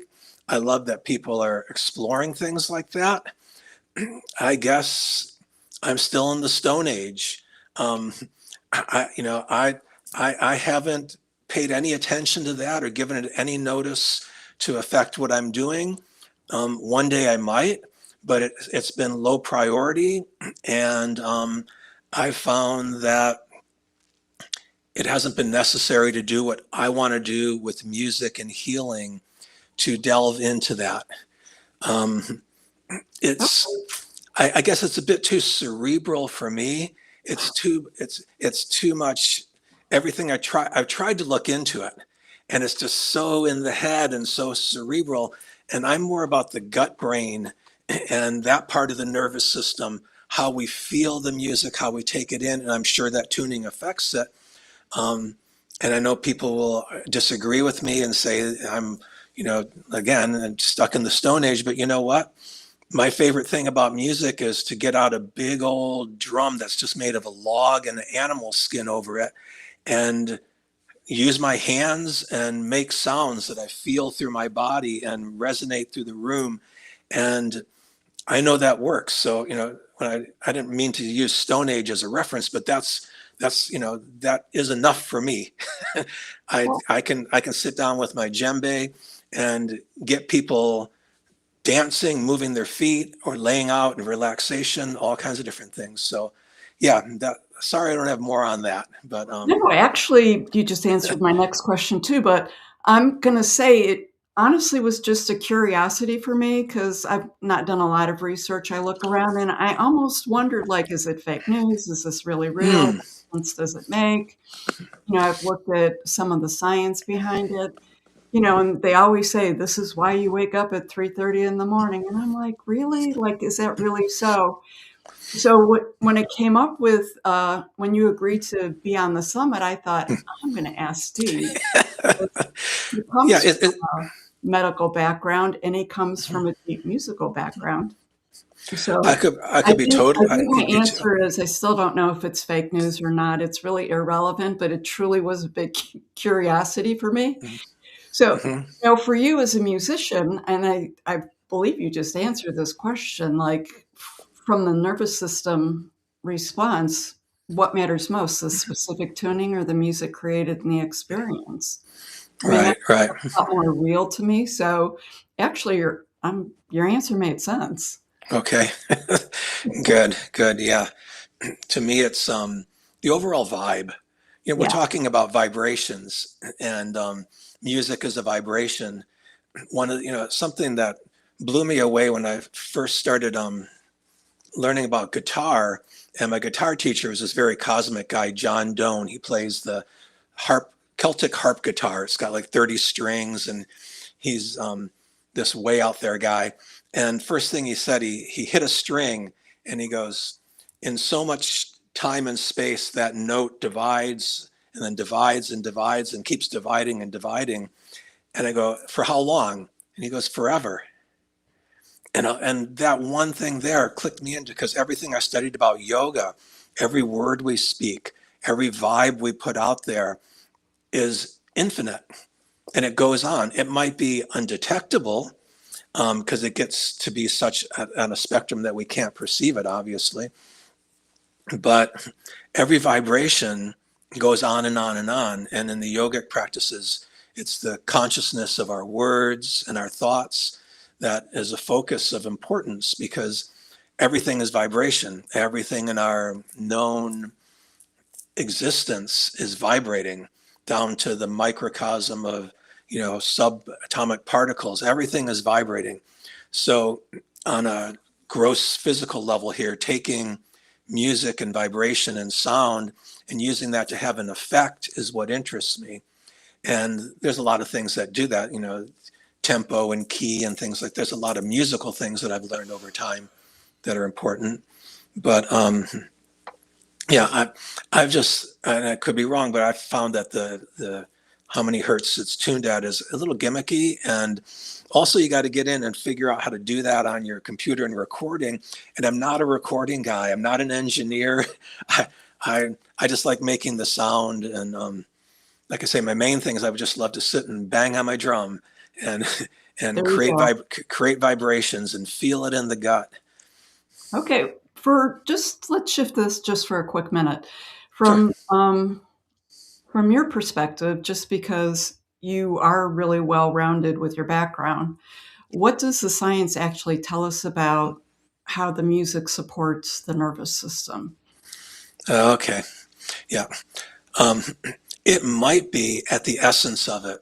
I read a paper about 20 years ago that someone was postulating that the nervous system works on sound waves, not electrical waves. And they went all into all these details about how there's no heat or resistance generated by nervous system conduction. And they went on. And this thing made so much sense, and it never saw it again. This is in the early days of the internet. I didn't save it. I tried to find it again. But there's something about that. Maybe our nervous system at this most fundamental level is communicating with sound waves even below what we register as electrical impulses through EEGs and nerve conduction studies. Sound waves may be at the essence of it. And so therefore, sound is affecting it at the most basic level. On top of that, we know that sound affects the nervous system, and also important, the endocrine system, the glandular system, the pituitary, pineal, the thyroid, the thymus. These glands interact with the nervous system back and forth and put out little micro doses of hormones in our system that create our moods, affect our perception, way beyond what we know of. We used to talk about, the runner's high and endorphins. And, there's so much about the glandular system that we don't understand that's going on. And it's tied in intricately with the nervous system. And music affects both of those very deeply. Okay, that's really helpful for me. We really could take this whole session down a clinical path, but for this session, really, I want to step outside of that setting and talk about it a little differently.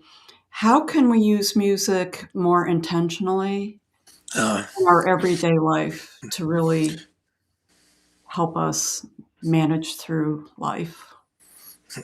I like that question, that approach. It's something we do already.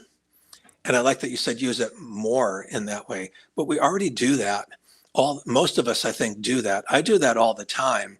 If I'm wanting to get worked up for something, I'll put on certain music to get my nervous system geared up. I was feeling super mellow this morning and like too relaxed. So I put on some good old music that, I grew up with in the 60s, some real grungy rock and roll. And it got that to just get me pumped up a bit so I can not just be sitting here like, I wanted to have some energy here. So I used Sure. that to get me going. And then I tuned in and I put on some of my own stuff I've done for relaxation to calm me down just so I wasn't all amped up before coming into this. And we do that all the time. We'll put on music to create a romantic mood. We'll put on music, the heartbreak music. Everyone's got their heartbreak playlist of, the songs that when you want to feel that depth of the heart. You might not say, well, I want to feel sad, but you want to feel that thing, and you put on, and sometimes you don't want to feel it. So intentionally, like, I love that song. It's on the radio a lot. Something in the Orange. It's a sad song, a breakup song. And, it comes on the radio. And if I'm like, no, I don't want to feel bad right now, and I'll change the station.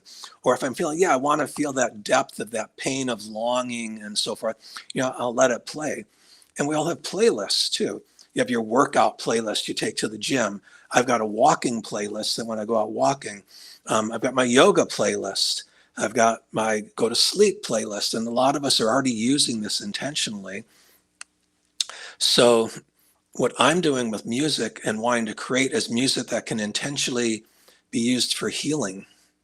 And because like I say, a lot of people already use this they've got their gym playlist.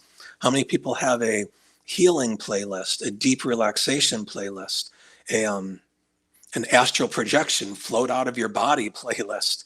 And that's the way we can use it more. We can find this music, not just Martyrs of Sound, my band. This is like, I'm late to the game. This has been going on for years and years before I got involved in it 20 years ago.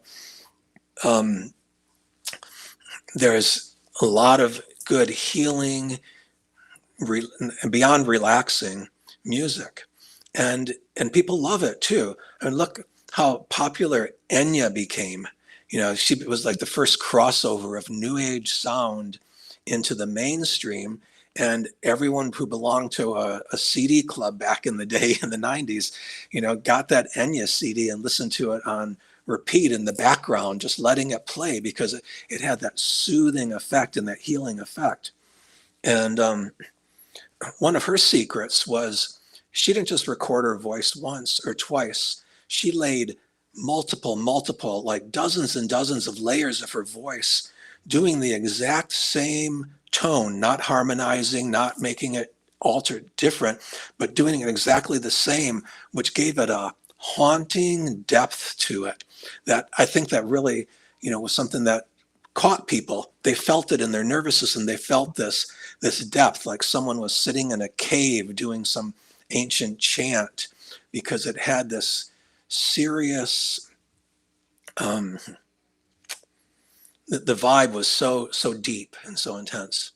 I don't know if that answered your question, but we can use intentional music intentionally in our everyday life, just playing it in the background.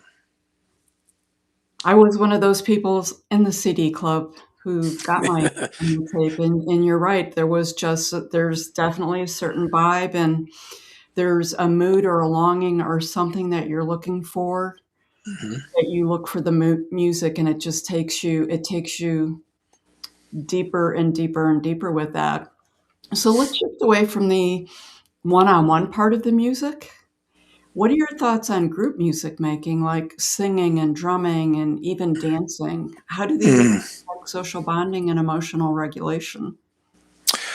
So several things happen when we do that. We connect with others, and our nervous systems, I believe, actually start linking up. Our hearts start beating to the same rhythm. Our heart rate changes. Our like I was talking about, the glandular system, pituitary pineal glands start secreting differently. And we feel it. Most people know it. You get into a group of people and you're playing that music and you like that music and they start moving, dancing. Or when you're playing music with people, man, that is, to me, that's the ultimate high, when you connect with others and you're making the music, and it's like one mind gets created. So if one mind is being created, that means our nervous systems are linked together and we're connected. Like when I'm playing music with certain people, I know when we're going to change or stop or pick up or drop down. And it's not cues. It's not like someone gives, the wink, like, okay, now we're going to, change up. Because a lot of times when we're doing this, we have our eyes closed. It's all hearing and feeling. And when you connect on that depth, obviously our brains are all our nervous system, everything's connected because things happen too fast. We change up, and it's because it's like the school of fish. They're all going this way, then they all go that way. How do they, 100 fish all turn exactly at the same time? It's like a one mind. And I think that's something that a lot of people enjoy, getting into that connection. And I think it's important too. I've done a lot of the improvisational, what some people call ecstatic dance or free form movement. And when you do that with people time after time, say week after week for months and years, maybe you barely speak to them, but I feel like I know those people sometimes better than, say, people I work with or neighbors and so forth. There's something about letting down all the image and the words and the facade and connecting on a primal level. And like I say, there's people who I play music with and dance with or done drum circles with who I feel like I know that in them at a depth that you can't get through by talking and hanging out other ways. And I believe that's because our nervous systems are in tune.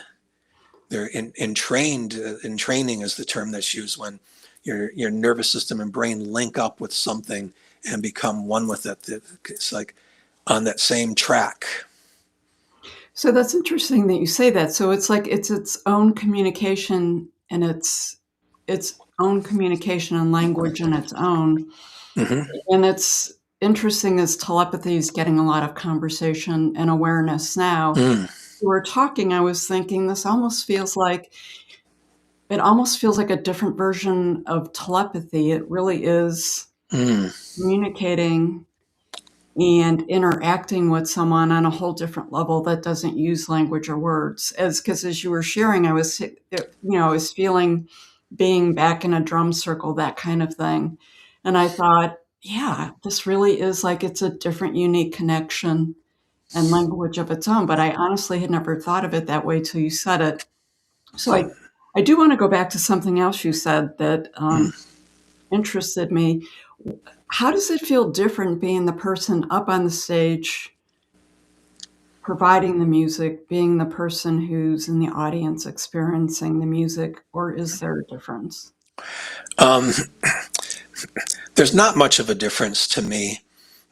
At first, sometimes there's some nerves, obviously, and many great performers say if you're not nervous, then something's going wrong. You should feel some energy and a little bit of stir up. But after it gets going, there's not a difference. I feel connected, just like they're using their body, or if they're not moving or dancing, they're using their ears and their mind.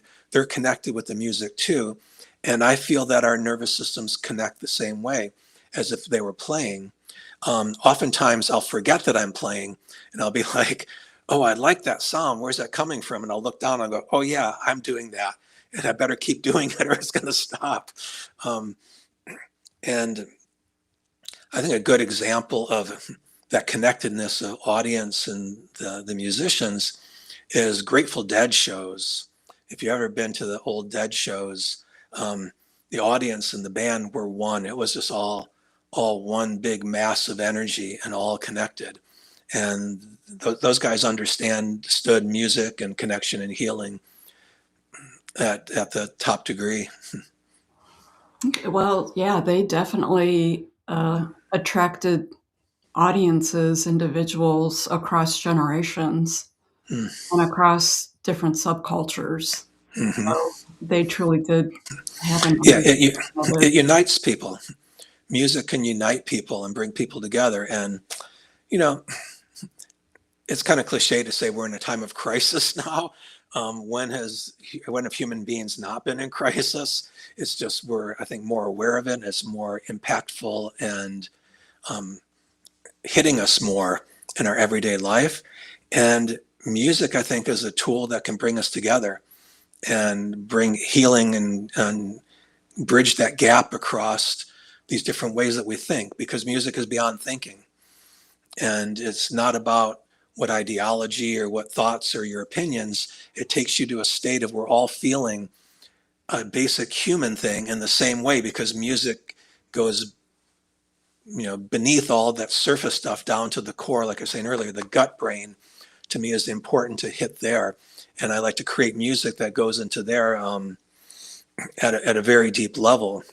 I test all my music by listening to it many, many times over and over again, and making sure that it stays in here and doesn't just go up into here. I mean, you can listen to it and you go, oh, I like that sound and that, but to me, it's got to resonate in the body and through the nervous system specifically. And to me, that'll be something that can hopefully bridge some of these gaps that we're feeling. I totally agree with you. It's interesting to me because I feel like most music is not in the brain, and it really does live in the nervous system. But what I would say is, if you talk to people in general, they would be unconscious that their body is having specific reactions to it, or that they're listening to a piece of music to get a reaction from their body. And they're not necessarily connecting the two. Can you expand a little bit about maybe how someone out there can develop their own personal awareness of something that they had been more unconscious about with music?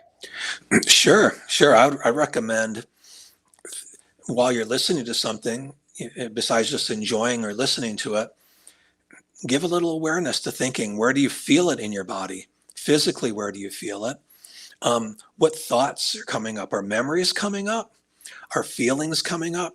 Are you thinking of certain people, a place or a time? Music is beyond time, but it links into times. You can hear a song and remember when you heard it first, or remember when you were driving in a car somewhere and a fun time. And that's why they use music in movies so much, to stimulate that feeling along with what you're watching and hearing people speak. But I'd say just become more aware. Pay attention when you're listening to music. Where is it hitting? What are you thinking? What emotions is it bringing up? And the more you tune into that, then you can start doing it purposefully. You go, oh yeah, I need to feel relaxed. So you go, oh yeah, I've got that song that relaxes me, or I need to feel joyous, or you know what? I'm thinking about my deceased loved one, but I'm feeling blocked. So let me put on, let me hit that song that always brings the tears up and touches me deeply. And we can use it for all kinds of things. Once we start identifying, the first step is to be still, breathe, pay attention. That's the key to everything. Be still, breathe, pay attention, and then go from there. My first music lesson was a friend said, we're sitting on drums, and he said, I'm going to play, listen to what I do, you play, listen. If it sounds good, keep playing. If it doesn't sound good, stop and listen again. And that's it. It all starts with listening. It's being still and listening. Okay. It's a whole body affair, the music. So I guess they call it playlists today, but back in the day of creating mixtapes, it's exactly what you said. Yeah. You would make a mixtape for a road trip. You would make a mixtape if you met someone that, you wanted to connect more deeply with. You would make mixtapes definitely based on specific topics or actions that you were doing, and then you would play them for that. That makes so much sense. Well, thank you for reminding us that music doesn't have to be complicated or clinical or deeply regulating. It can be healing just in its own personal way for each person. I know we could get a lot into just vibration and vibration healing, but I think music is very unique to the individual. as well as the intent of the music when they're listening. So I really appreciate you being here. And I do want to let everyone know that a lot of the music that you'll be hearing throughout the summit and that you've heard today is from Sound of Martyrs. Steve so graciously has allowed us to use it throughout the summit. And just to give you a little shout out, I heard that recently your album was just nominated for New Age Album of the Year. So congratulations on that. Oh, thanks. Yeah, that was a surprise and exciting to see. Yeah. Yeah, those are nice surprises. Yeah. Yeah. So to learn more about Steve and his music, you can go to his website, martyrofsound.com. Again, thank you, Steve. I appreciate you being here. Thanks. It's always good to see you. It's so nice to talk again.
Welcome to the session of Light Language, a sound that calms and heals.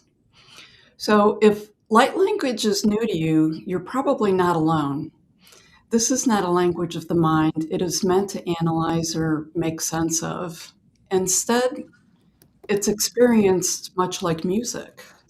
You don't need to understand it for it to move you. This is a language of the soul. It's really connecting to the soul, and if your brain doesn't understand it, your soul will connect with it. So today I am joined by with Latanya Dixon, Corey Kishwagi, and Gloria Hunsberger, who each experience and express light language in their own unique way. So together, they're going to help us explore what happens when someone experiences light language without needing to understand it. So welcome. It's so good to have all three of you here at the summit. Hello. Hi. Hi.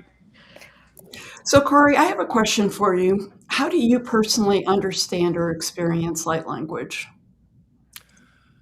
Oh, well,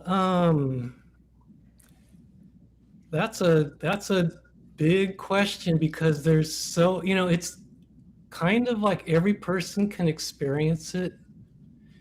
It's very personal. So we have like human language, like English that we're speaking, light language. And it's interesting because I believe that human speech, human language also can be considered a part of light language, with the idea that we are made of light, we are energy. So any type of communication, any type of language might be considered a version of light language. Now, recently, the last few years, or maybe even before then, the idea of light language has taken more of a spiritual connotation. Like you said, not really something, it's something we use to communicate, but not really with our rational mind. More like soul to soul, heart to heart, or even nervous system to nervous system. And there's a basis in, the olden days, they talk about like speaking in tongues, which could be considered a version of light language, I would say. But about 4 years ago or so, it's been interesting to me because in the spiritual community, there was just such a burst of growth in this whole idea of light language, speaking light language, using light language as a way to communicate, to express ourselves. Okay, so for you, Corey, what are some other forms of vibrational or frequency work you've experienced before, and how does light language seem to differ from that? Yeah, so I've studied other healing modalities, and it's so interesting because there's so many different types of healing modalities that are available and coming out now. A lot of the modalities, when you work with it, there's someone who does the modality and someone who receives it. And so with light language, you can also, like when you go to a sound bath, you're receiving the energy of the music, of the vibrations, of the frequency. But with light language, you can receive it, and you also are a creator. You can generate it. It comes from tapping within. And that whole area of sound healing has grown so much the last few years and continues to expand, using frequency and vibration as healing. And then now we're also getting into using our voice, us being the creator of frequency, of vibration, and tapping into something deeper than just from our thoughts and rational mind, using that. Okay. So Latanya, for you, my understanding is light language shows up spontaneously for most people. What was your experience with it? Well, my experience with it was, first of all, when I first experienced it, I didn't know what it was. I just thought it was sound that was so undescribable. And I know it to me, it felt like love, but it also felt neutral. Um, so, and also when the first time I experienced it was through meditation. Um, and sometimes I would match or harmonize with that. Um, but I had no name for it. Um, I'm quite sure there's people that do have spontaneous experience, possibly with what he was saying about what do you call it? Speaking of the tongues, um, sometimes that may be spontaneous because it could just come out of nowhere.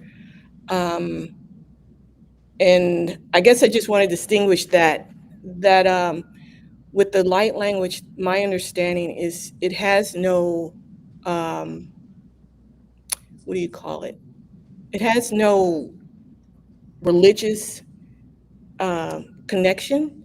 It's it's just connecting with spirit, with source, and for me, it's also connecting with,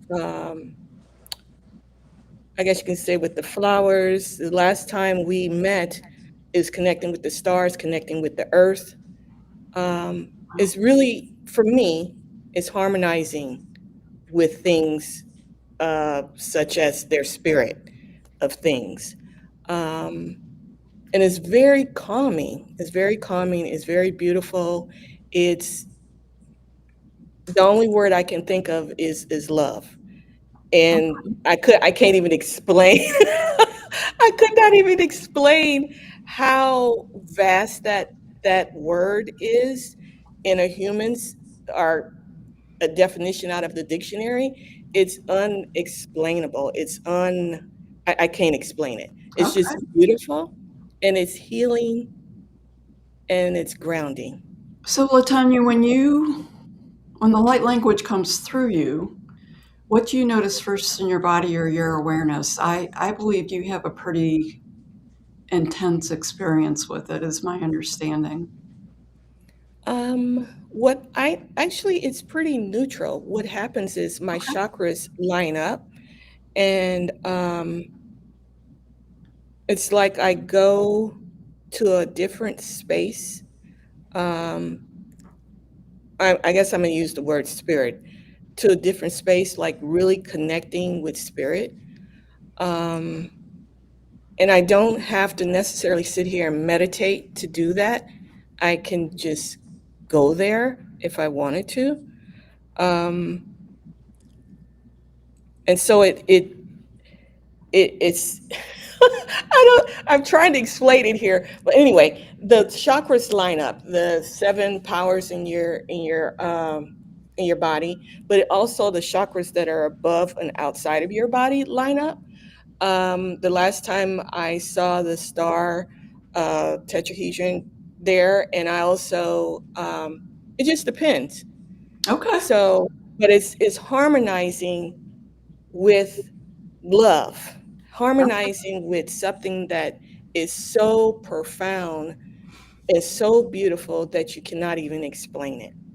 That's fair enough. I think that we're embarking on a lot of things that there's not a lot of language for, and Yeah. it's, it feels like everyone's having a really unique experience with us with the similar energy. So for you, Gloria, um, I feel like most people, they relate to the light language as a sound or a frequency, Mhm. but my understanding is sometimes it can show up as hand gestures and other forms. For you, how does the light language show up? Well, for me, it initially showed up during my shamanic training that I had years ago, and and shamanic drumming. I saw symbols, and it. I when I was did shamanic drumming, it's almost like you get into a place where you're one with everything, like all there is. And I started seeing symbols. And later on, I had um, um, light weaving, where we um, again, we got to a place where we're totally, connected from the energy of earth and energy of the heavens. And we start, um, you just feel like I started to express some of those symbols on healing on people. And then from there, I started to hear sounds and was able to I'm able to, that point, expressive voice-wise. But initially, mine was more symbols Okay. related. Have you noticed that the language emerges more easily in certain states of like a calm or emotional release, stillness, or connection? I know Latanya mentioned the meditation. What have you noticed? I noticed that when I get in a place where I feel just all connected, it might be, after meditation, or it might just be where I'm at during the day. And then I feel like when I'm connected to everything, I start um, getting maybe codes from, or I start seeing symbols. Um, and it, I hear it in the background, and I'm able to voice it if I want to, but it's kind of personal type of thing that I feel like connected to everything, and everything is love type of thing. And I feel like a connection of love with everything and joy type of thing. Yes, I'm noting the central theme here with that intense love that is hard to put into language. So I have so many curiosities around light language. But before we explore some of these, I would love to have each of you share your light language gift with the audience if you're open to that. Latanya, would you like to start? Oh, I'm going to put you right okay. in the middle of the screen, girlfriend. Sure. Oh, come on. Well, so you want to hear us do the light language is what you're saying. Yeah, Okay, sure. Sure, no problem.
Did you want me to keep going? yeah, just a little. I have to tell you, when Okay. you just felt really transported by that. I'm sorry, I got really lost in it. Well, that's what happens to me too. If you would like to just continue a little bit, that would be Okay. fine, and then Corey will jump into you. Okay.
Beautiful.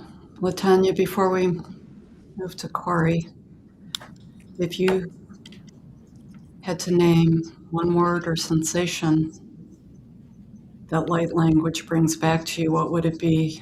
You look a little emotional there in a beautiful way.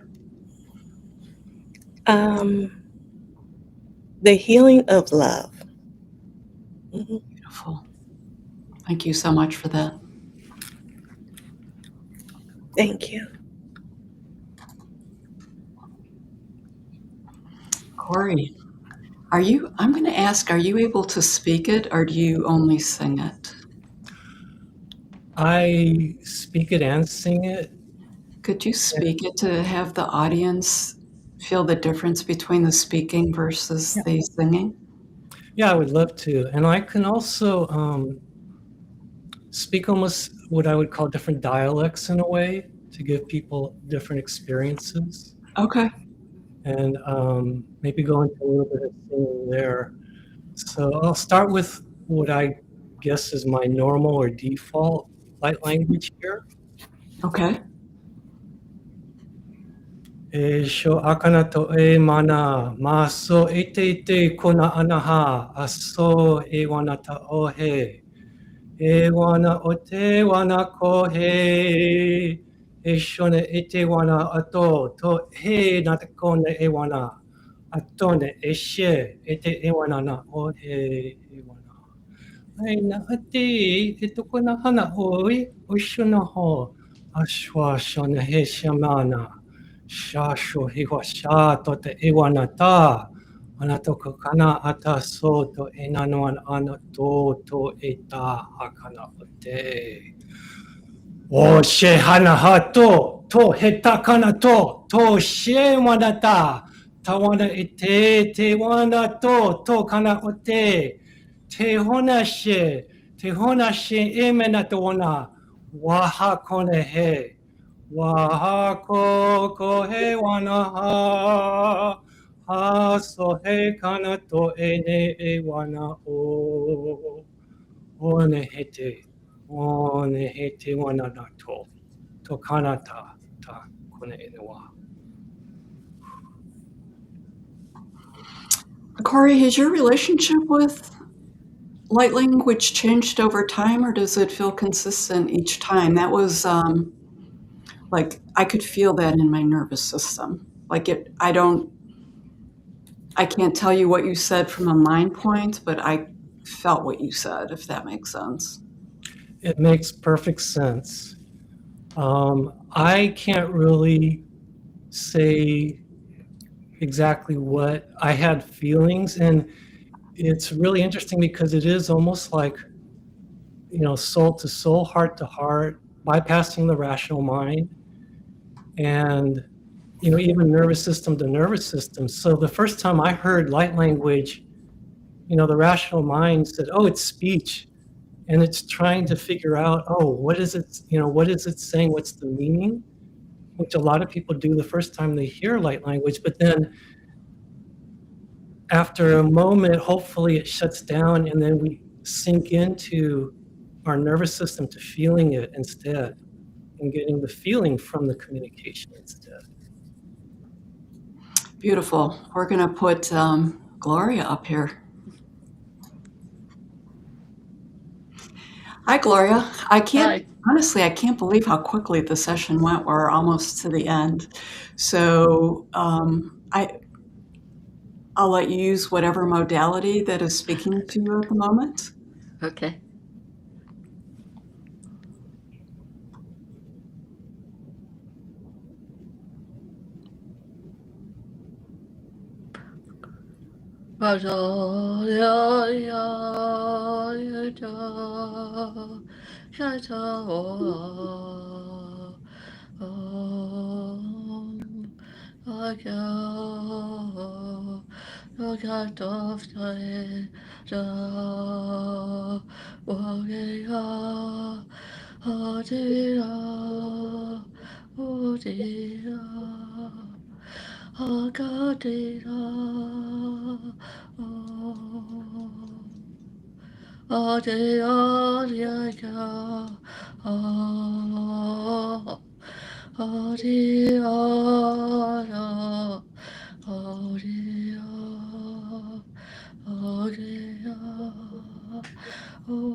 So, Gloria, we're a little short on time, but I did want to ask you, does this expression feel intentional when you do it? Is it spontaneous, or does it fit somewhere in the middle of that?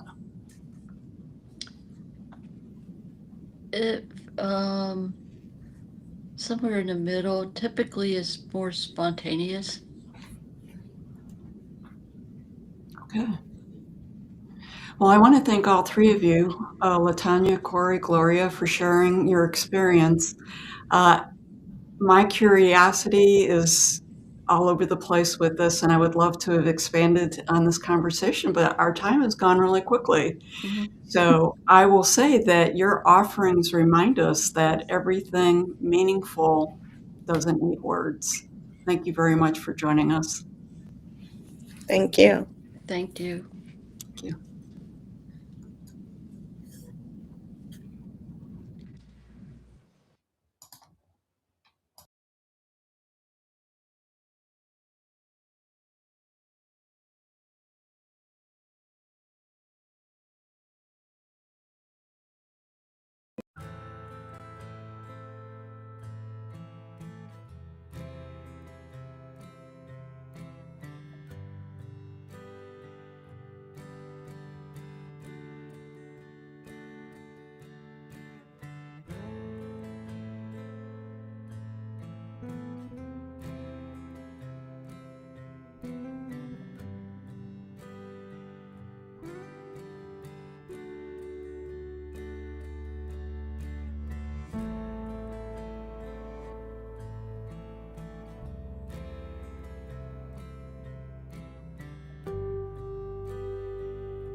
Welcome back to the session on energetic hygiene for nervous system stability. Many conversations about nervous system care focus on tools and techniques, but today we're exploring something just as essential but not often talked about, energetic hygiene. Julie Baldino will share about energetic hygiene, how porous boundaries, energetic clutter, and ungrounded space contribute to overwhelm, and how simple, intentional clearing practices can support greater nervous system stability. It's great to have you at the summit, Julie. Thank you. Thanks for having me again. Appreciate it. Oh, absolutely. When you talk about energetic hygiene, I think it's a term that most people aren't used to. What are you actually referring to? I'm referring to clearing anything and everything from your life that causes dysregulation, and then having practices in place on a daily basis to make sure that you're in the right mindset and that your boundaries are clear and your energetic space is clear. Okay, so that's pretty important. That's Mm-hmm. broad. So many people feel on edge a lot of times without knowing why. How can Yeah. energetic clutter of ungrounded spaces play a role in those feelings? I want to tell you a story from my personal experience, because when Oh, you first asked me to do this, I've gotten the greatest lesson of my life in the last year and a half. So okay. when you first asked me to do this, I said, "Oh my gosh, I'm probably the worst person to talk about this, because I'm coming out of the most dysregulated 2 years of my life, where kind of all of my practices were set aside to survive." So, but then I thought about it more, and I thought, actually, I'm the perfect person to talk about this, because having had decades of experience with very solid, grounded spiritual practices, daily habits, I was able to live in a completely dysregulated state. And now I'm at ground zero, and I can talk about coming back from ground zero. so, so I think the first thing that comes to mind is removing the source of the dysregulation from your life. And I think oftentimes we don't know what that is until we do. And then sometimes that decision is really difficult. For me, it was removing a very angry husband from my house. And I didn't even realize that was the source of the need for me to constantly have spiritual practices and rituals to keep myself regulated until he was gone. And then I literally slept for 10 days once that happened, because my body was so tired. And then I was like, oh my gosh, I've been trying to fix myself and have all these practices and do all these things, but the real problem was actually inside the home. What an So, yeah, yeah, yeah. And you really don't know until you can separate yourself from it. But once you do, I think the peace starts to flow in, and you kind of realize why you were doing everything all along, because it was keeping you sane. So number one is remove the source of the dysregulation. Okay. Yeah. So what are some subtle signs that the nervous system was being affected by the environment or the energetic load? So was this more retrospective than really recognizing it in the moment? I love that you asked that question, because there were very clear signs. One of them, and it took somebody else to notice it in me.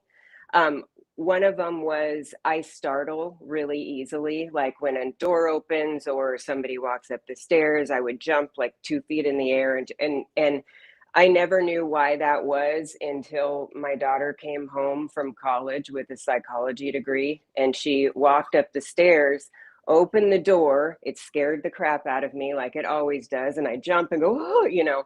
And I said, gosh, Cassie, I'm so sorry. I don't know why my body does that. And she said, that is from decades of living with an angry man. Wow. From Yeah. the mouths of babes, huh? Yeah. Okay. Yeah, and I had recently been diagnosed with ADHD late in life in my 40s, which actually turned out to be CPTSD, because the doctor didn't kind of know what they were looking for, and it wasn't until I saw a domestic violence expert that deals with CPTSD assessments that she was like, it's this is not ADHD, this is trauma being inflicted on a daily basis for 20 something years. So it was her noticing that, it was a friend noticing my fear in a vehicle, because I was used to being a passenger with an angry driver, and trying to reassure. It was just things like that that came up over and over again, where it was pointed out that my behavior or my level of fear or hypervigilance was abnormal. And I had to kind of start looking at, well, what was the root? What was the root of that? So That's really interesting. yeah. Well, let's talk about, so for you, because it was part of a lifetime of it, it was your normal until someone pointed out to you that it wasn't normal. You saw it Yeah. as normal in the moment. Yeah, because I've always been pretty like, I wouldn't say high strung, but I'm constantly moving. I'm working, or I'm cooking, or I'm organizing, or I'm taking care of dogs, or I'm always doing something. And what I realize now is that was a distraction from actually dealing with what was really happening. And now that that situation has been removed, I notice that I'm able to be more present. I'm able to receive joy, to feel pleasure. I can even see colors brighter and smell things greater, because it must do something to your brain to block stuff like that. So, those protection mechanisms that we use to keep ourselves feeling like we're regulated also block out like everyday pleasures and joy in life. Well, that's really interesting observation. Yeah. So the term trauma informed, Yeah. that's used a lot. What Yeah. does it truly mean in practice, not just as a buzzword? I feel like you're the perfect person to speak to this. And I was always very cautious of that, just because I'm a conscientious healer, and I realized that touch is not for everybody. I realized that certain language patterns are not for everybody. What I think I learned over the last year is part of being trauma informed is not healing people when you're in active trauma. And so I have not performed any healing sessions for well over a year, because my nervous system simply could not do it without kind of inflicting some of my stuff on clients. So yeah, I think touch is a big one. Requesting permission, consent, using language that's not going to incite trauma or trigger people. But also knowing your own boundaries and your own limits as far as what you can do for people. Okay, that's really interesting to me that you paused your practice for a year with that, because your practice was just so much a part of who you were. Yeah, And it was, yeah. yeah, and in some ways a distraction at times. Did you use it for, or did you consciously recognize that, hey, I'm not in the right space to be doing this? I did consciously recognize that, and how I recognized that was I couldn't fathom helping someone. I just did not have the energetic space. I couldn't give anymore, because there was so much being pouring into what I was dealing with. And I had people ask me, I had people call me in crisis, and I referred them to somebody else, because I knew that I couldn't do it. And I think that, part of me doing it, it did help me, I think, to help other people, when I wasn't looking at what was actually going on in my life, Mhm. but when I had to actually sit with it and deal with it, I knew that I didn't have I didn't have the space to do it for other people for a while. I just got to the point where I feel like I could. And Okay. it's been a year and a half. Welcome back. Thank you. Thank you. For people who are really sensitive and empathic, which I feel like you fit into that, what's especially important to understand about those energetic boundaries for people who are out there? So when I was doing healing sessions on people before I took the break, one of the things that I had to do was before a session, and I never know what I'm getting into. You know, I don't know who's coming in. Sitting alone with myself in quiet for 10 minutes and just preparing myself. And I noticed that I would either come out of a session really overwhelmed with sadness. One particular situation was a person that I treated who had just lost both their parents. And then, or I would come out really energetic, and I think it was because that was the emotion that came from the person during the session, you know. And so sitting in meditation for 10 minutes before, and then sometimes doing grounding work after, and or you know, using singing bowls to clear my energy, or bells, or smoke, or whatever it is that your preference. I had to have some kind of a ritual after to feel like I had cleansed my space. Okay, so from your perspective, how does energetic hygiene differ from like mindset work or emotional processing? I think it's the physical embodiment of that. It's having a physical action to go with the intention or the mindset. For me, I'm a doer. And so just, and I also, I am against like ignoring what is ugly with mindset shifts. I think we need to sit with that for a little bit. And I have an example of this. I was working with a healer during this whole period and really trying to come to grips with what had just happened to me. And she said to me, and she's a great healer. This was just the wrong approach to take with me. She said to me, I need you to imagine this person as a small child so you can look at his innocence again. And I had this realization that I couldn't do that, because the only way to get through this was to be angry and to fight. And so I think a lot of times when we look at things in terms of mindset shifts, we gloss over kind of what we need to deal with or what we need to survive. Which for me, it was being fired up. Like I knew at the end of this, I'm going to figure out a way to shift out of this mindset. But while I'm in survival mode and getting through this horrible period, that's where I need to be. So I think it's the coupling of the physical action with the intention or the mindset shift. Well, I thank you for sharing that, especially from a really visceral, personal level, because there's a lot of people out there experiencing very, very, very similar things. And people, you know, it's important to be mindful of the shift of where it takes that person. You know, when you start getting into guilt and shame and all of those kinds of things.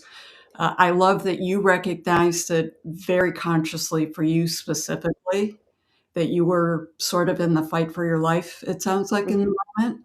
Yeah. And you needed to be supported in that space. Maybe Yeah. 5 years from now, you might be able to revisit that with a different conversation, but not in the moment right now. Yeah. Yeah. That was my survival. And I think that collectively, particularly in the United States, we are dealing with a lot of abuse type behaviors from our government. And so, I mean, so this kind of affects a lot of people. You know, before there was just this, you know, percentage of women who were domestic violence victims, but we're all experiencing it right now. And not to get political, but a lot of the behaviors that we see in our federal government are on the abuser checklist. You know, the gaslighting, the deflecting, the projecting, it's all part of it. So and that is going to trigger a lot of different emotions out of people, and a lot of people get reactive and they get angry. And I think you need to kind of sit with that before you say, good vibes only and move on, because you need to know where it's coming from and how to process it and deal with it. Yeah, I would agree with you that the politically correct can create its own problems, because it's taking the victim and putting them in a box and not acknowledging their truths with it. So the word Mm-hmm. needs to be spoken, and kudos to you for being willing to say that. And from that perspective, how does one take care of themselves in this? When we're talking about, porous energy and energy boundaries, what can we do every day? I had a laugh when you talked about the smoke, because before the summit, I was walking around, the office where I do my recording in with my Palo Santo, and, smoking myself, smoking the computer, smoking the microphone, doing all that kind of stuff. But I think, most people don't think about those things and the Mm-hmm. effect of it. So could you talk a little bit about that? Yeah, I can. Speaking from experience over the last year, the best advice I can give is you do what you can. Because for me, I had to set aside a lot of my daily things, and my practice became sitting on the floor with my dogs for 5 minutes at night, or taking an extra long walk instead of maybe preparing an altar or laying in the crystal healing bed that I have behind me, because my brain couldn't focus long enough to do that. And I think I see a lot of people who get really angry with themselves because they can't meditate, or they can't journal every day. So you do what you can, and you apply it to other areas in your life where you become present. And for me, it's being outside, it's being at the beach. Again, it's being with my animals, it's being with my new partner and just sitting and not saying anything. It doesn't have to be a ritualistic practice. It can just be something that makes you grounded and present, and whatever you can handle at the time. And I think at the end of this, I think about it all the time, like, oh my gosh, I haven't done this, I haven't done this, I haven't done this forever. One thing I did do was follow the moon phases. I did do that. That was a practice that I kept up because it was really important to me. But lastly, I had to give myself grace for not doing all of the things and just doing what I had to do to survive. Talk a little bit about that. Giving yourself grace. Those are such powerful words. Can you just expand on that a little bit?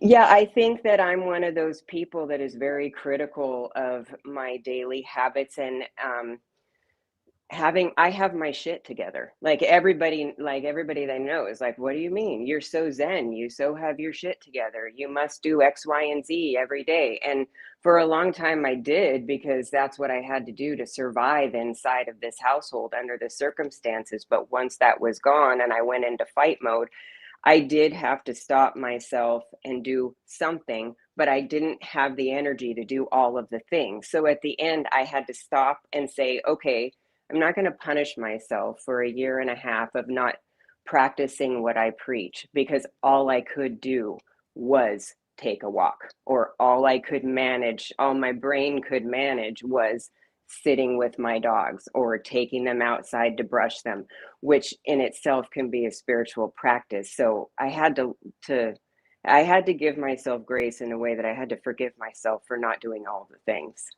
and just say, it's okay. You were surviving.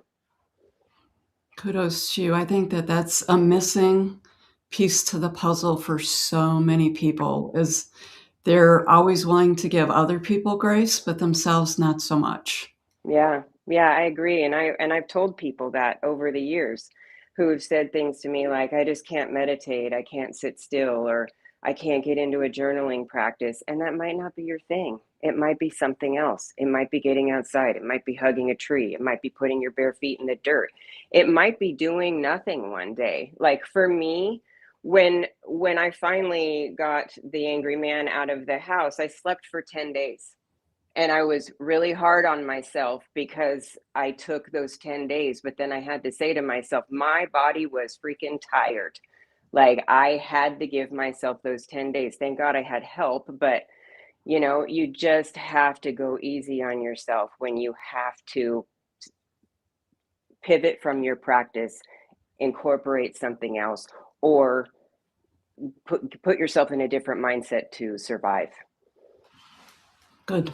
So you talked about two really important things, getting rid of the angry man and what's happening socially, politically in the environment where we're residing at right now. And it's not just the US, it's countries all over the globe. So it's not unique to us. So for people, what are your thoughts on how we can help them discern to carry what's theirs, but recognize what isn't? Because I think that was part of your journey was you didn't recognize what was. Yeah. It sounds like just in this brief conversation. Yeah.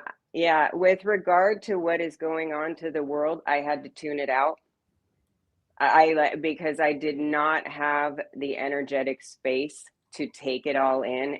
And I know that in the state that I was in, there was nothing I could do to resolve any issues at that level. Even in a grounded state, there might be nothing I can do to resolve those bigger issues.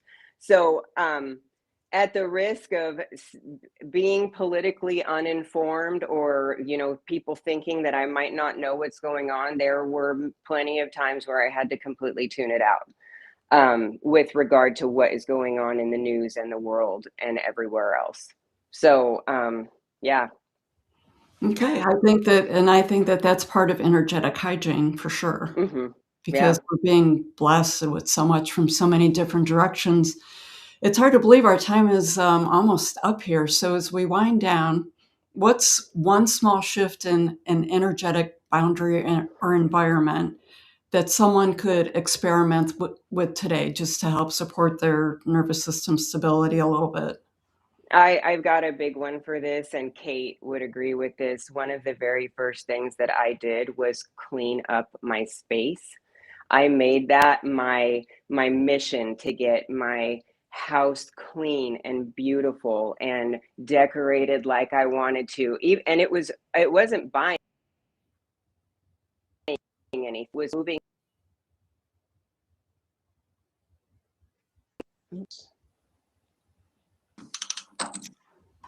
Well, I'm going to wonder if we have a little bit of a bandwidth problem. So I want to thank Julie. Nervous system care honestly doesn't have to be complicated. When we tend to our energetic hygiene with awareness and choice, we give the body permission to settle, ground, and return to balance, one small practice at a time. So thank you, Julie. I appreciate how authentic you were and your willingness to share today.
Om Shanti.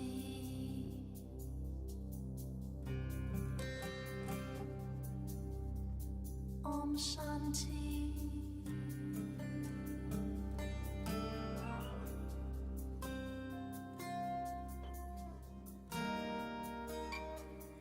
Om.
Welcome to Managing Stress with the Intuitive Mind. Stress and emotional overload often leave people searching for clarity outside of themselves. In this session, Betty Friedson, a psychotherapist, author, and intuitive guide, explores how intuition can become a steady practice ally in managing stress. Blending clinical grounding with intuitive awareness, Betty shares tools for accessing inner guidance, restoring clarity, and meeting life's challenges with greater resilience and ease. Excited to have you here today, Betty. So happy to be with you. Make sure you can hear me okay. Can you hear me? I can hear you. You're a little low for me. Okay. Let's try this. Is this better or worse? That is better. Thank you. Better. Okay, let me take it out. So sharing the slides, so you'll move the slides, or would you want me to do that? Are you able to control them? I think I can, but I don't know if they'll show up. So do you have to give me access, or do I just maybe Yeah, you have access to move them. Oh, good. I can do it. Wonderful. Wonderful. Thank you. Sandra, Okay. it's great to see you again. Yes, it's nice to see you. So I'm going to sit in the background and I'll let you get started with your presentation. Okay, fantastic. Thank you so much. I'm honored to be here. And thank you, everybody, for joining me at this wonderful summit that Sandra and her associates have put together. And thank you, Sandra, for the intro. So what I want to do in this half hour is give you some information about how your intuitive mind can help you to manage your nervous system and reduce stress, and also share with you 2 very simple exercises that you can do on your own anytime you want to tone up your nervous system, reduce your stress, and at the same time, maybe even solve some problems. So let's do the simplest one first. And what I invite you to do is to take a breath with me.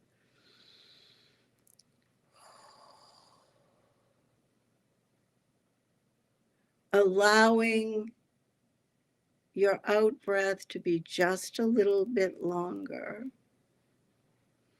because the breath and gentle breathing is the quickest route to calming the nervous system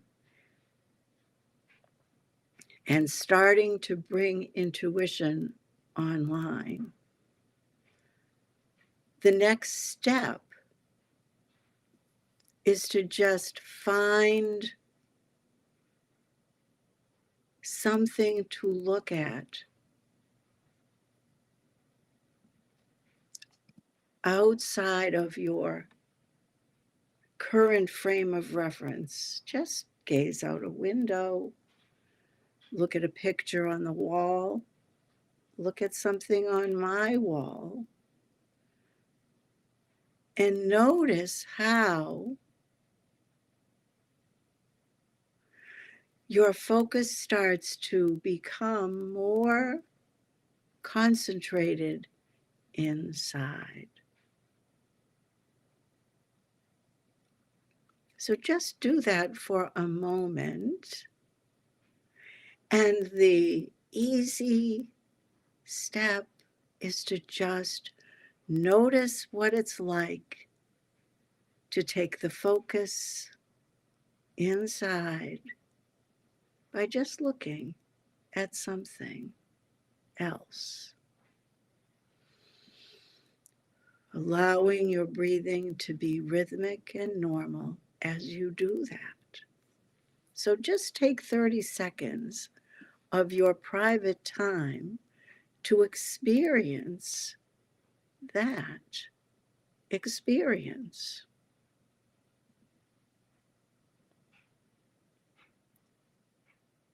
And when you're ready, come back.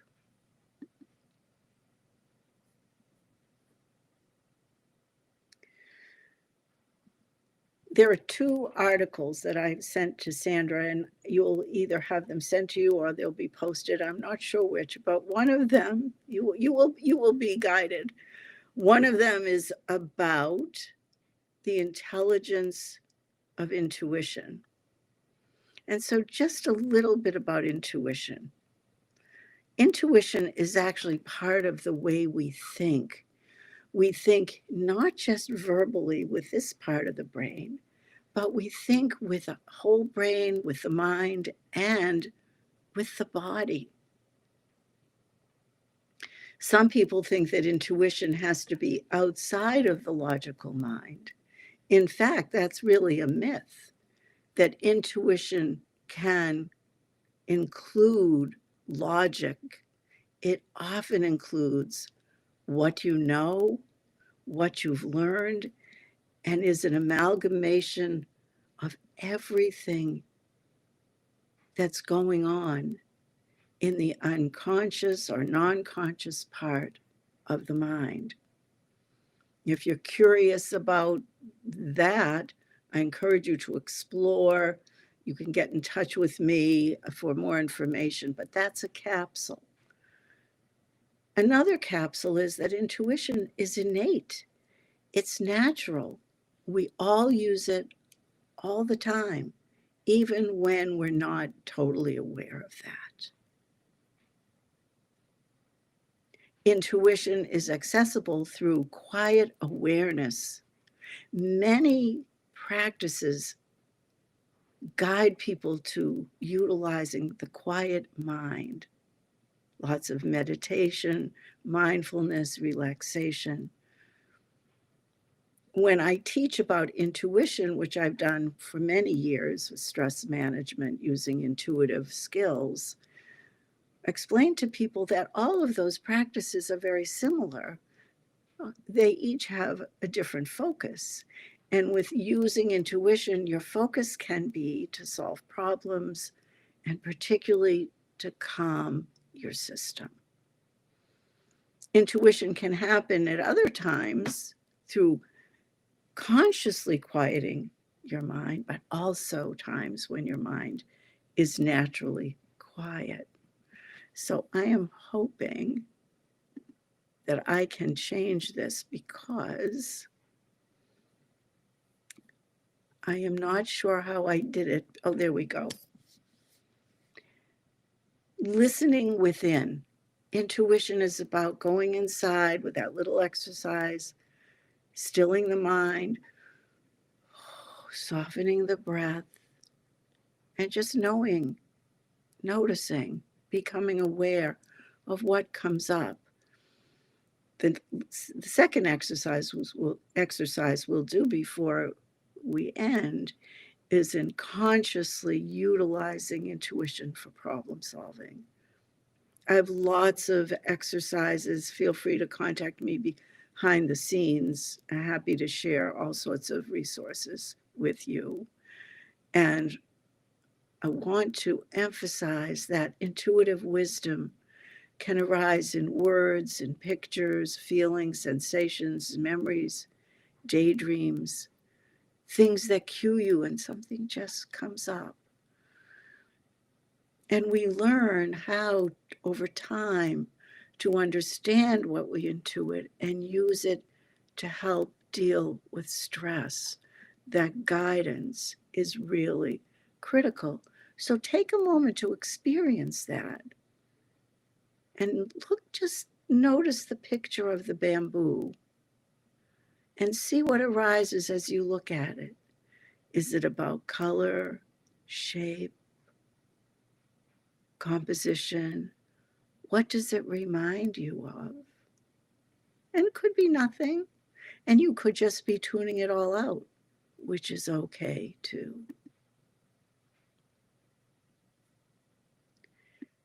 Intuition offers many benefits.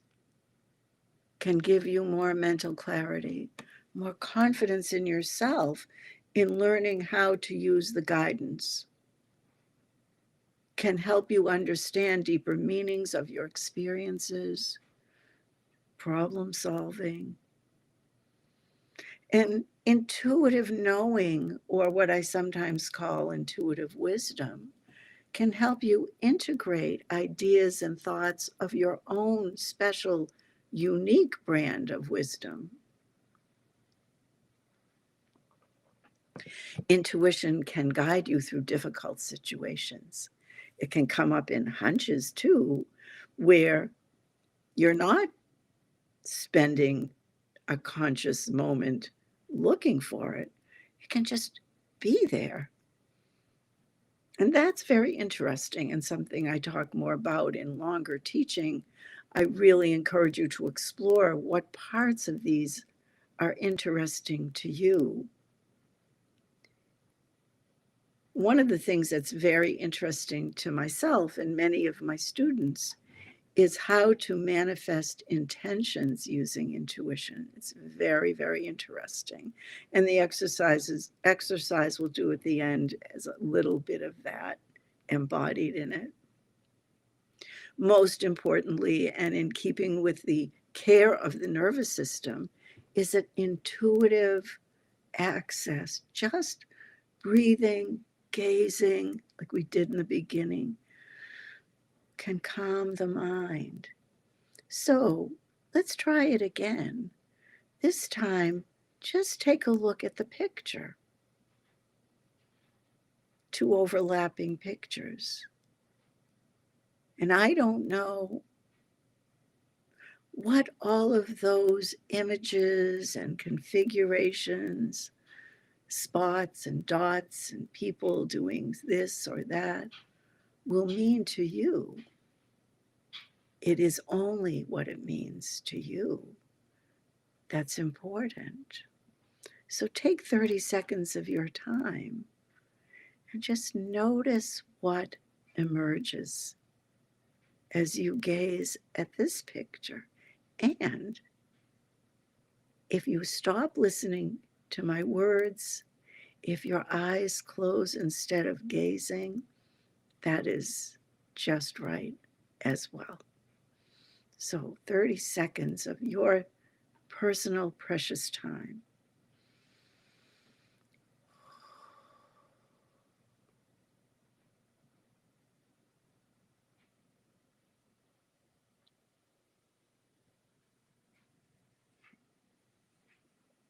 Excellent. I do want to spend a couple of minutes talking about trusting the process. And as you trust the process and learn more to trust your own unique process, because the way intuitive knowing comes to me, or comes to you, or comes to someone else, is quite personal. And so take a moment to gaze at this image.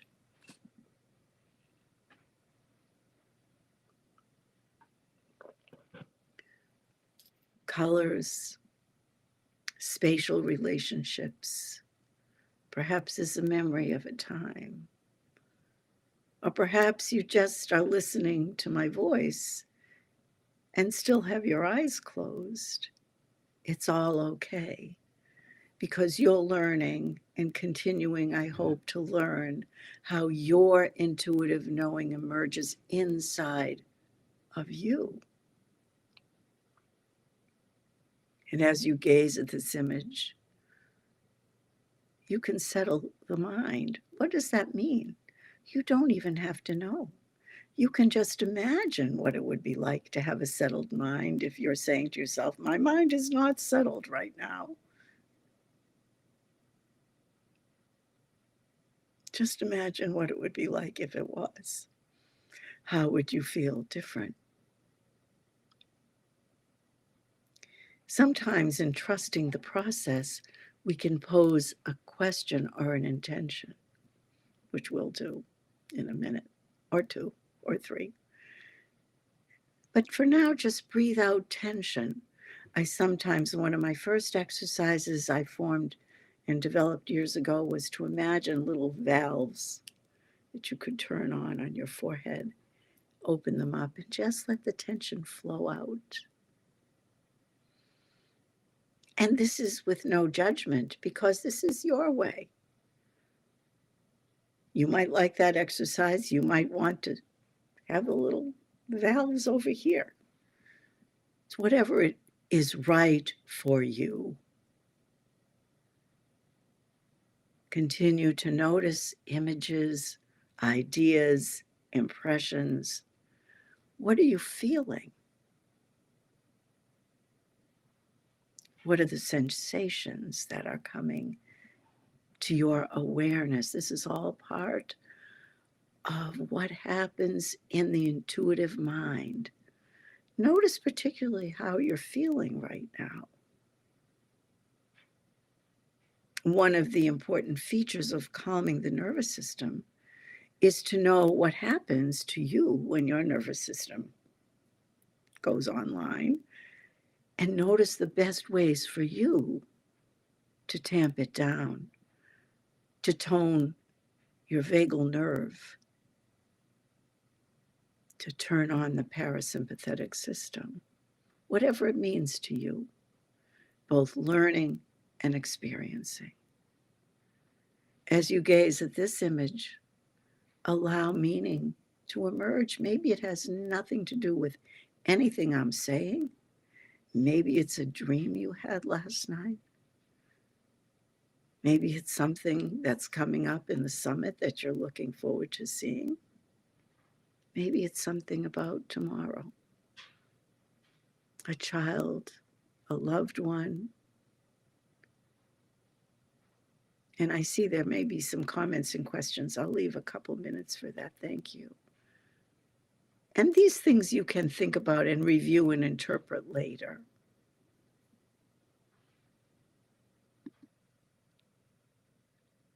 So now we're going to do the problem-solving exercise. And this is one of the first problem exercises that I did in a workshop, and I love it. And it's in 2 parts. I want to hope that you'll do these exercises. I'm getting a message. Am I being heard? I hope so. Someone will let me know if I'm not. This is about finding the gift in the problem. So I can't hear you. Hold on. Okay. No worries, Betty. We're actually talking to the next guest coming up, so you're good to go. Oh, okay. So I can still take these off. Yes, Okay. yes. Thank you, Sandra. No worries. I'm good. We're going to do our exercise, part 1 and part 2, and I'm going to do them fairly quickly so we have time for questions. But I encourage you to do these on your own anytime and work with them. Make different pieces to them. They're all manageable and malleable. So take a breath and just continue to be wherever you have been in this time period with me and with yourself, and feel whatever settledness you have felt. And identify your current stressor or problem. If you have one, you don't have to do this exercise. You can do it later. And notice, what are you telling yourself about this particular situation? Good. Doesn't have to be long. You can use it for longer things later. Now, I'd like to encourage you and invite you to send an intention to your intuitive mind for resolution. You could just say, help me, intuitive mind. Or some of you may consult spirit guides or a higher power of your understanding.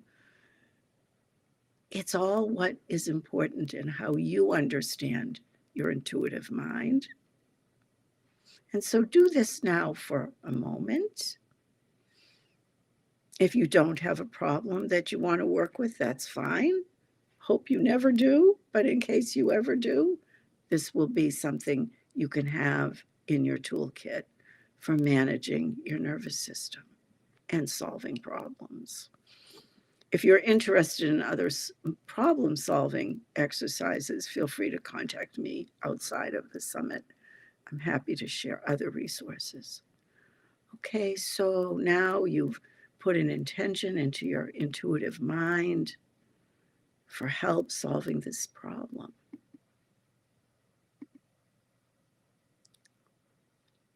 And now,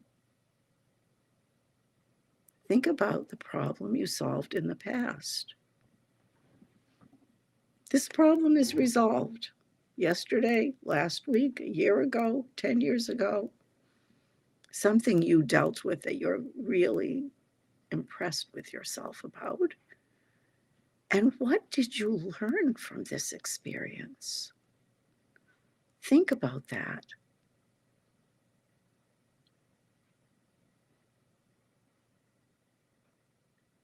Imagine a solution to your current problem that can utilize what you learned from solving this problem in the past.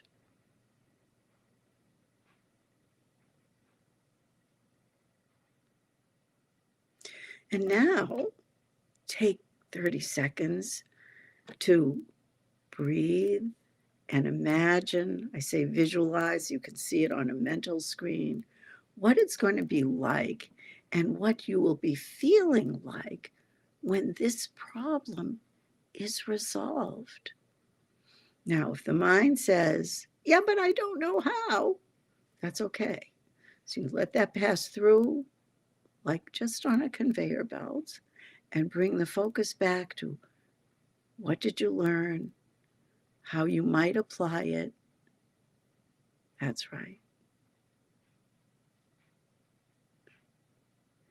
And how you might use these resources for the current or any other problem. What could they be? If we have a couple minutes to chat, maybe someone would like to share. So just take 30 seconds of your precious time and do this part. They're all important. When you do it on your own, you can do it longer. You can do it to music. You can do it while holding your favorite animal, a baby, taking a bath, taking a walk. Whatever it is, any place, any time, your space, your intuitive space. And when you're ready, take an easy breath and come back and reorient.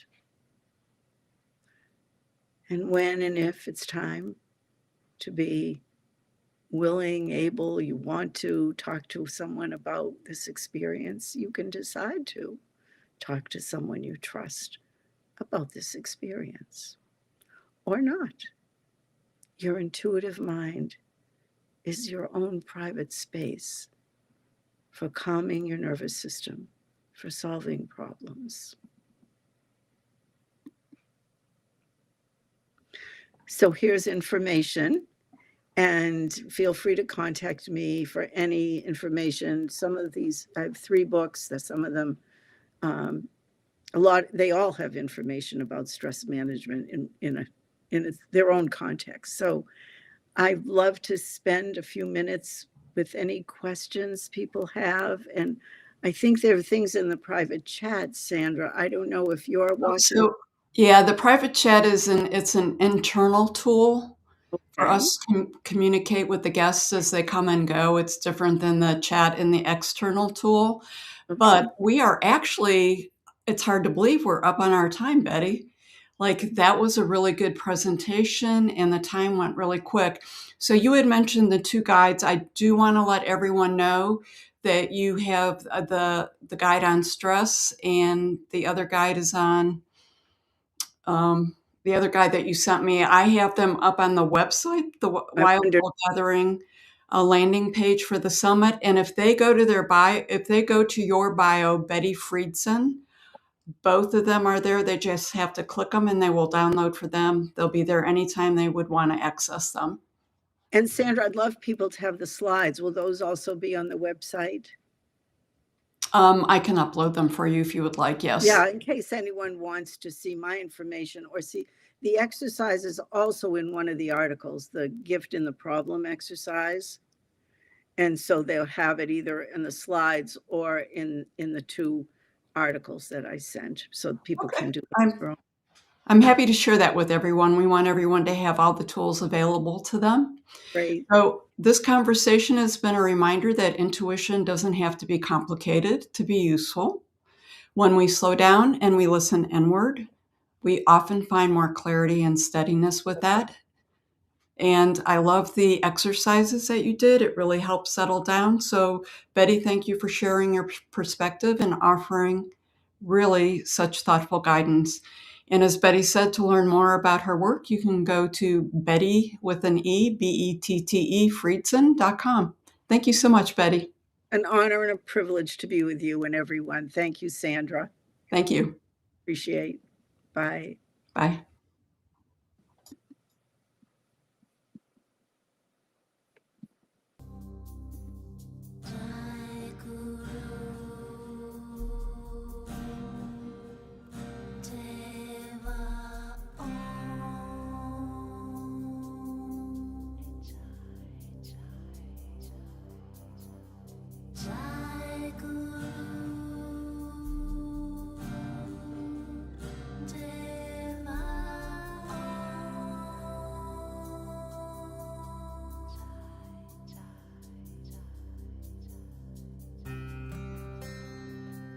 Om Shanti.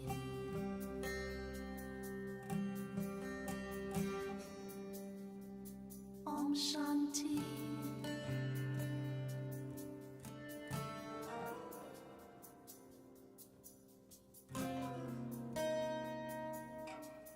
Om Shanti.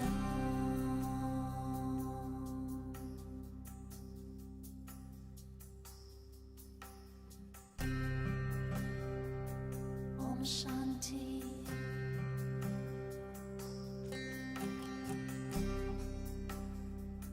Om Shanti.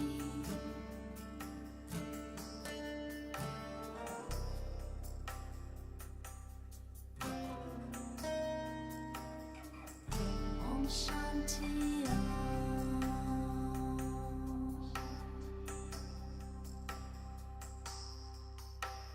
Jai Gurudeva, Jai Gurudeva.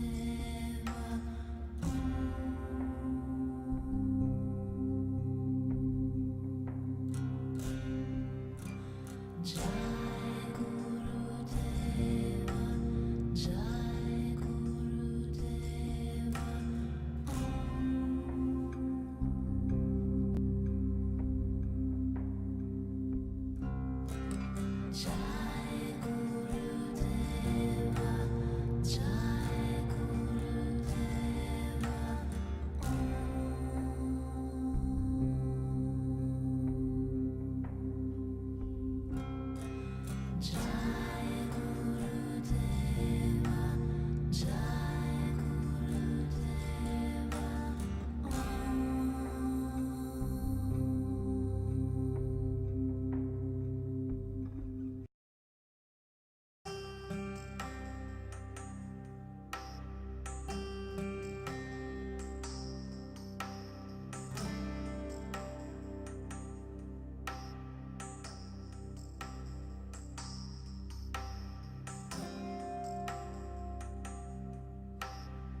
Welcome to the New Human, Nervous System Coherence and Embodied Evolution. I'd like to invite you to settle in for a transmission rather than a conversation. In this session, Steve Rother will be sharing about the New Human offered through the long-standing relationship with the Group of Nine. This is an invitation to listen beyond the mind, to notice what resonates in your body, and to explore how regulation, presence, and embodiment may be central to how we navigate this accelerated change we're in. Welcome, Steve. I'm not hearing you. Is your mic on?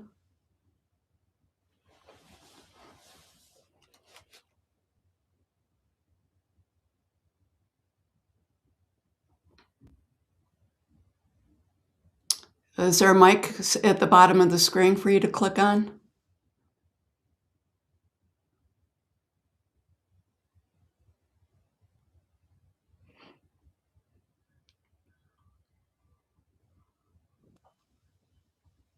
There we go. Is that better? Oh, there's that voice I recognize. I've heard it. How are you doing, Steve? Welcome. Thank you. Thank you. Thanks so much for having me, Dr. Sandra. This is a joy for me. I get to kind of cross over into mainstream for a little bit. It's kind of fun. Yes, we need you in mainstream a little bit more. Thank you.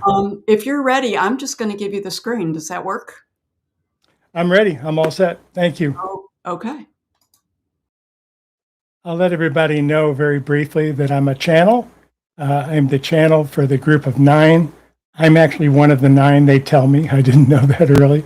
And the reason I'm bringing all this up is I am going to channel in just a little bit. But to start out, I want to cover a couple of things that the group has talked about. These are things that are probably going to come up in other areas of the stress. I heard Betty talking about the vagus nerve. We're going to briefly go through that just to kind of share with you a different view. You're going to have a lot of views here. Hopefully you'll get some new tools in different ways. And I'd like to cover just a little bit of what we're doing and why we're doing it. And then we'll go into a channel and we'll bring the group's message in. I never know what they're going to say exactly, so we'll just have to kind of wait and see. But of course, this whole process is about working with the stress, working with the ideas of what this is and what this looks like, and some of the aspects of what we're doing in this area with our nervous system. So there's two pieces we're going to be working with. One of them is stress in general, which is many times just, taking on too much stuff.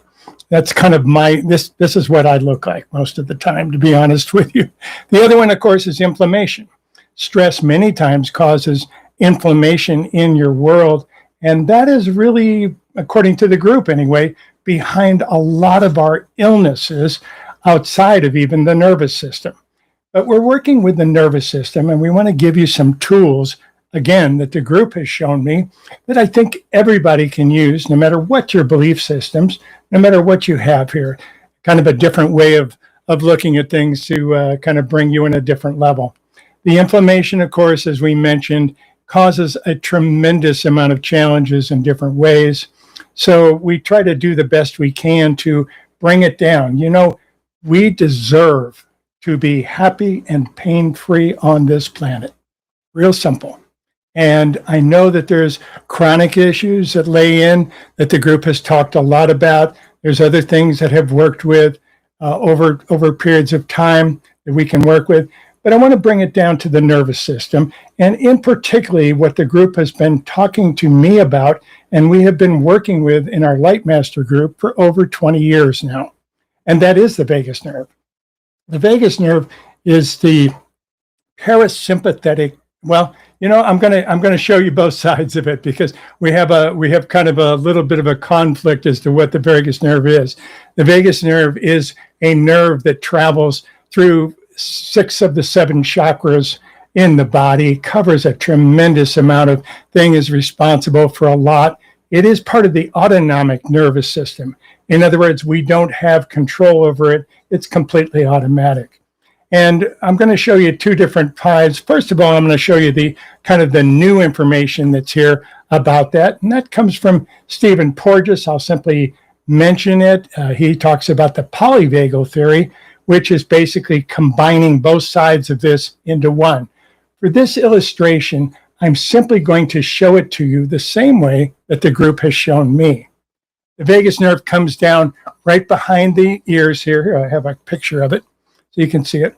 And it basically goes, as I mentioned, in different ways. But a lot of times when, one of the ways you can activate your vagus nerve is to smile. When you smile, there's a little tingle that comes down here. That's your vagus nerve. You can actually feel it. We do some exercises in our Lightmaster group about this as well. And of course, it's on both sides of the neck too, so it's not just on one side. And it goes down in many different ways. Now, the way the group showed it to me, and Stephen Porges basically says these two are combined into the vagus nerve, which makes a lot of sense. But they showed it to me as two different sides, the sympathetic and the parasympathetic. And the way that we describe this is fairly simple. Just imagine for just a moment that you're sitting on a wall, a little short wall, and you're looking out into the distance, and you're really relaxed and having a wonderful time, and somebody comes up behind you and pushes you off the wall. You do two things, and they both involve the vagus nerve.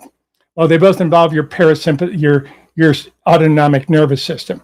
The first thing you do is you breathe in. You go very fast because that triggers the sympathetic nervous system, which drops the adrenaline in your blood, makes you awake, does everything of that nature. And then it's only about 3 foot high, so it's not a big deal. But when you land, you go another thing, you take another breath and you go, whew, I'm glad I'm okay. So you got the really fast breath and the very slow out breath. And that they showed me it this way for a purpose. They showed it this way so that we would understand the exercise that they wanted me to do. Now, how do we exercise the vagus nerve? Well, there's a ton of different ways of doing it. We have been doing it as humans for a very long time.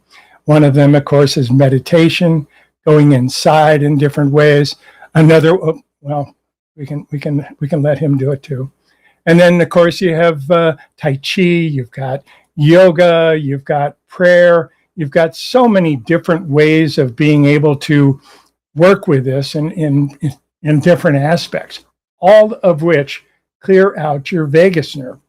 Why are we interested in clearing out the vagus nerve?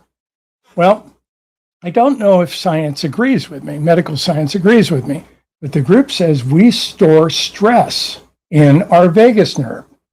And as a result, we have difficulty functioning and especially connecting with other people and the outside world. Now, if you're empathic, like I am, like many people are, you tend to shut down and you tend to kind of hide sometimes because you don't want all this influence coming in, and you choose just the positive things and you try to avoid the negative things and so forth. Well, that to me, that means your vagus nerve is full of stress. And that's one of the things that we're going to show you a little bit about here today as we move forward into this. But there's so many wonderful ways of releasing this, and you can choose whatever works for you. Seriously, listening to music, some of the exercises Betty was just doing, there's all sorts of ways of releasing this tension in your body. And the body, like I said, the vagus nerve is really where it is. And we just did the smile. The funny part about the smile, when you have full of stress in your vagus nerve, you don't smile. You tend to just kind of walk around in different ways. So I'm going to share with you the vagus breath. Now, I made a little video to kind of work with one of our year-long continual classes. It's called Lightmaster. And we use this almost every week. We do vagus breath exercises. And you'll see different people doing very similar exercises in different ways. They all share pretty much the same thing: a quick in-breath and a very slow out-breath. You are breathing in to to trigger and to release the sympathetic nervous system, which is the one that drops all the adrenaline in, wakes you up really quick. And the other one is to calm down. That's the parasympathetic side, and that's the vagus nerve part that we're going to be working with here. So what I'm going to ask everybody to do is find a spot, a comfortable spot. We're just going to do it for a couple of minutes. I'll explain what we're going to do. We're going to take a couple of deep breaths. First of all, several deep breaths in a row. We don't have to do it together. In through the nose, out through the mouth is generally the way that people will do it. And then we're going to go into this exercise. The video will show you that we're going to take 4 seconds to breathe in. 1, 2, 3, 4. And then we're going to go out to a count of 8. And at each side, we're going to pause twice. So I'll count it out. Hopefully I can keep track. Sometimes I daze off here and lose track myself, but I'll count it out. But if you can't keep up, don't worry about it. It's an exercise. You can always come back and do it later. This is going to be available for people to watch and so forth. But and when we take these fast breaths in, it's much easier if you'll just open your mouth and breathe in through the mouth and out through the mouth. If you take a fast breath in through the nose, many times you'll choke. There's a way of kind of blocking that. So again, I'm giving instructions, and I know some of you are just going to do it the way that you do it, and that's fine. That's perfect. So enjoy the journey. And so let's start, first of all, by taking several deep breaths in. Just in and out. You don't have to worry about timing anything. Good. Okay, keep breathing. Keep breathing. Here we go. Breathe it all out in just a second. Another one, breathe out. Here we go. In, 2, 3, 4. Pause, pause, out. 2, 3, 4. Pause. 5, 6, 7, 8. Pause, pause. In, 2, 3, 4. Pause, pause. Out. 2, 3, 4, 5, 6, 7, 8. Pause, pause. You're getting the hang of it now. Just let yourself go. Keep following it. Out. 2, 3, 4, 5, 6, 7, 8. Pause, pause. In. 2, 3, 4. Pause, pause. Out.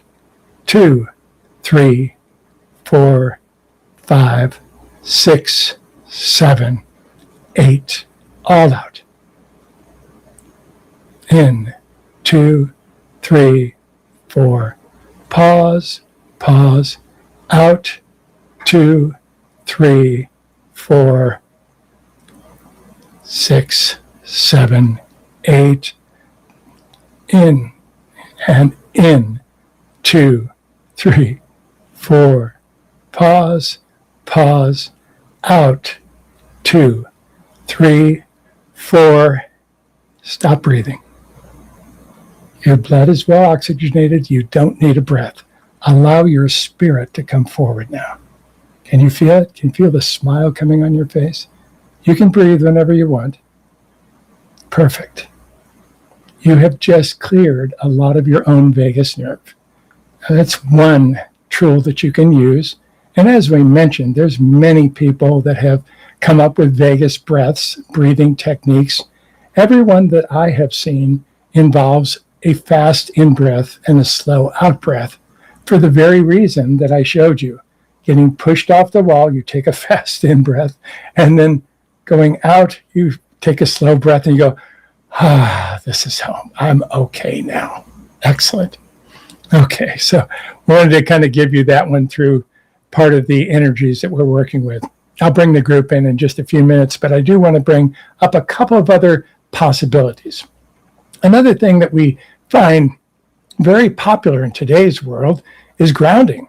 Grounding is huge for releasing tension in the muscles as well as the vagus nerve, but different parts of that simply connecting with the earth. Now, some of this is just walking barefoot in the grass or going out in the woods and just sitting for a while, touching things, bringing your body in contact with Mother Nature. It's an incredible way of doing things, and it's a way of really connecting your spirit in different ways. But you can also touch people. And many times when we get empathetic, when we get so sensitive that we're afraid to touch people or be around people, we build up a lot of stress in the vagus nerve, and that can be released very easily. There's many people I do private sessions with that just need touch. Now, I do private sessions over the internet, so I can't reach out and touch them, but I'll recommend to them a couple things. I'll recommend that they get massages once in a while, that they go walk on the beach, that they go walk in the woods, that they do something of that nature and they touch another human. Dogs are great for this, for grounding some of that energy out. So you have many different ways. Crystals, stones of any type can help you, again, ground in different ways to bring through some of the stress that you're carrying in many of the aspects.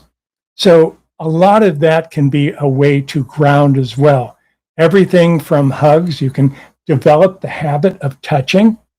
Many times when I'm talking to a person, I'll take their arm or their hand, and I'll take their hand and I'll reach out and I'll touch their arm at the same time, or I'll put my hand on their shoulder while I'm talking to them.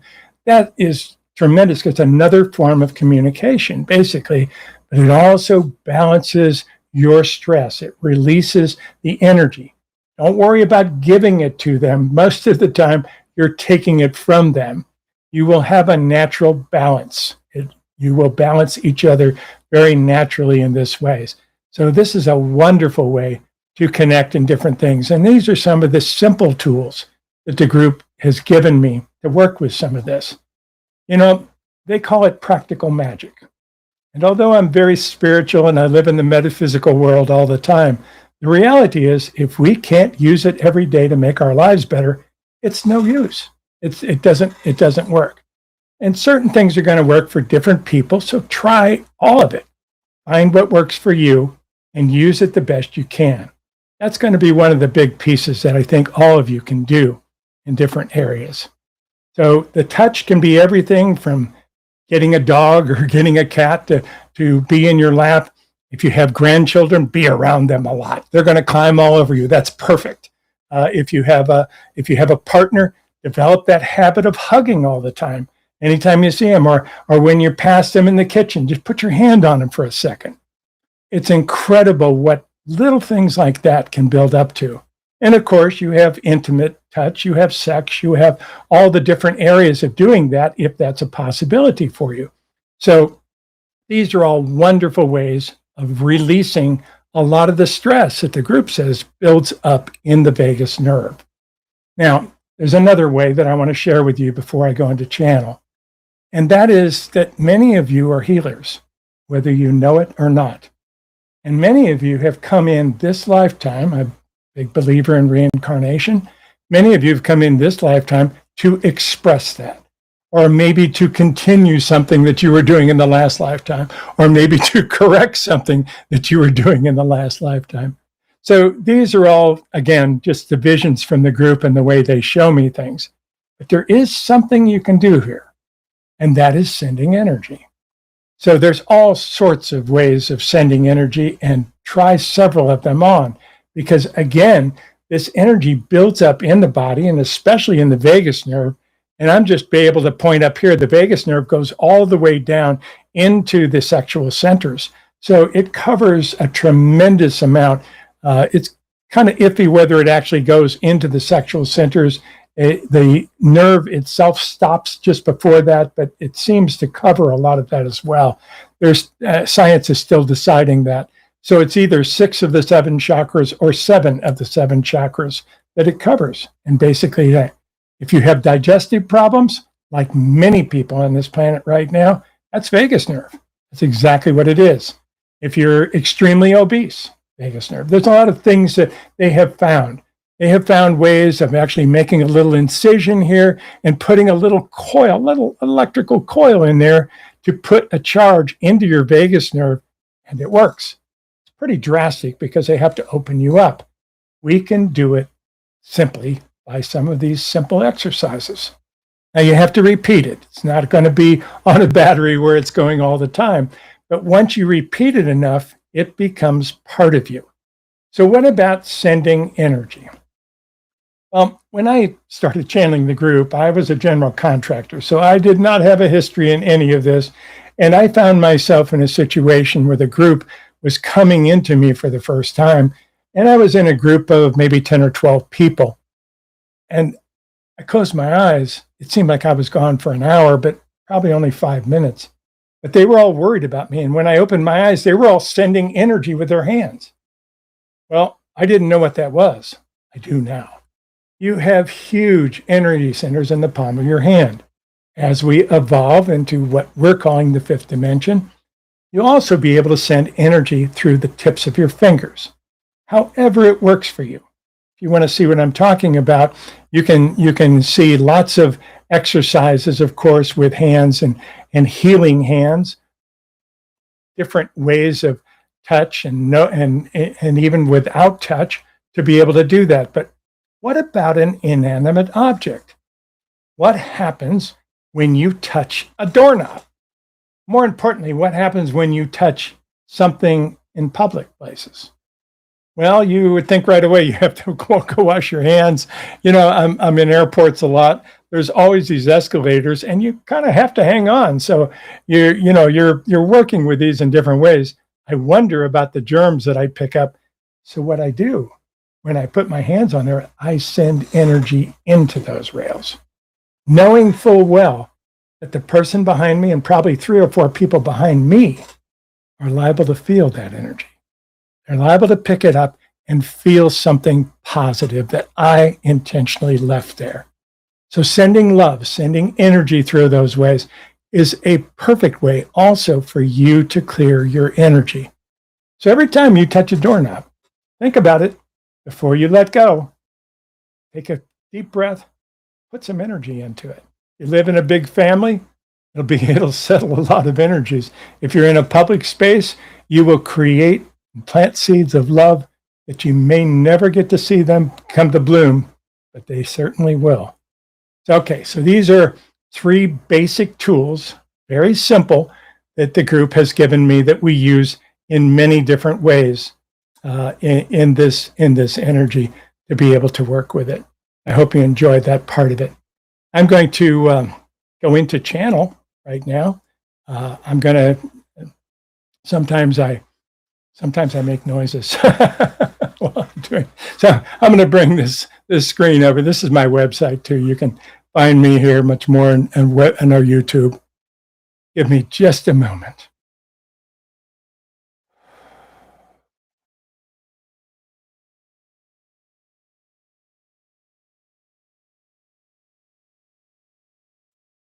Greetings from home, dear ones. We are what the keeper calls the group. We have typically brought in at one entity or another, but today we wish to address you as a collective, all 9 of us. He's the 9th. So let us share with you what is taking place. As he's mentioned, we have been working with groups of people on this for more than 20 years with these same exercises. They work. They can help you change your life consciously. They can work with you in many different ways to be able to elevate your own frequency. Why would you want to elevate your frequency? Well, planet Earth is changing if you haven't noticed. Yes, we know you're all divided right now, but trust us, this will change. You have connections to be able to find new energies in different ways. You will adjust. You will move through new levels very quickly. So with that, we talk about the 5th dimension. You have come through the 3rd dimension, living there for a very long time in what we call polarity, or duality, if you will. You're moving out of that. And with that comes a whole variety of new energies. We can tell you there's no right or wrong in the fifth dimension. There's no black and white. It's all shades of gray. There's wonderful ways of looking at it, and your connection to other people becomes much stronger. Very similar to other times that you have been on Earth, including the days of Lemuria. Now, let's speak of this for just a moment, because as you move into this higher frequency, and we tell you the fifth dimension is not a place, it is a frequency. But as you start living in this higher realm, your physical bodies will change. It will take time. Your physical bodies have been built in duality. It's why you have two of everything. Well, wait a minute, you have more than two, but you have the idea. So the connection part is the most important part. You will start feeling the connection everywhere. As we mentioned, some of you are incredibly empathic. Some of you choose very carefully what energies you bring in, what food you eat, what people you put yourself around, what you listen to on the radio or the television, or what you read. Those are perfect. And yet, don't protect yourself, please. Expose yourself to as many things as you can. That gives you freedom. That gives you energy. That gives you insight as to why people act a certain way. It's perfect. And in the frequencies of the higher vibration, this vagus nerve takes on a whole new meaning. You'll learn how to live with it in a different way. You'll learn how to work in harmony with your spirit by working with your vagus nerve, by being able to clear. And as we've mentioned, even your own medical sciences are clearing very much now, all about inflammation, trying to find that inflammation is behind many of the diseases, many of the challenges that you experience in the physical body. Depression, anxiety, even the emotional challenges that many experience. Some of what you call the mental illnesses are triggered by these. You'll learn more about this as you evolve, because now you're about to have an explosion of technology. Yes, the technology is scary for some, and yet it's also going to solve many of the problems that you have, or at least give you insights to follow in a different way.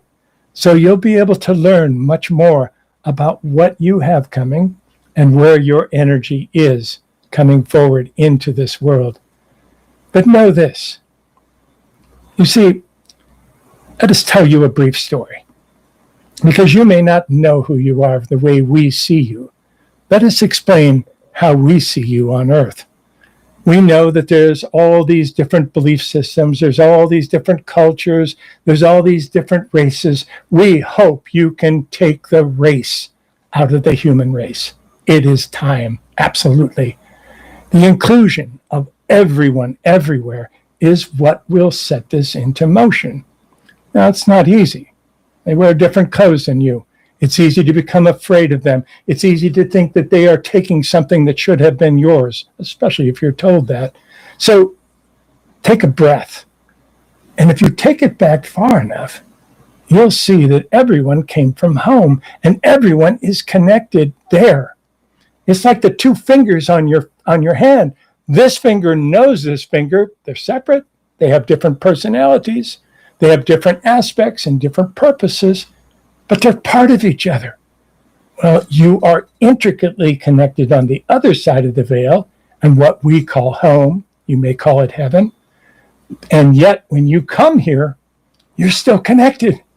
You just can't see it. And that will start to change.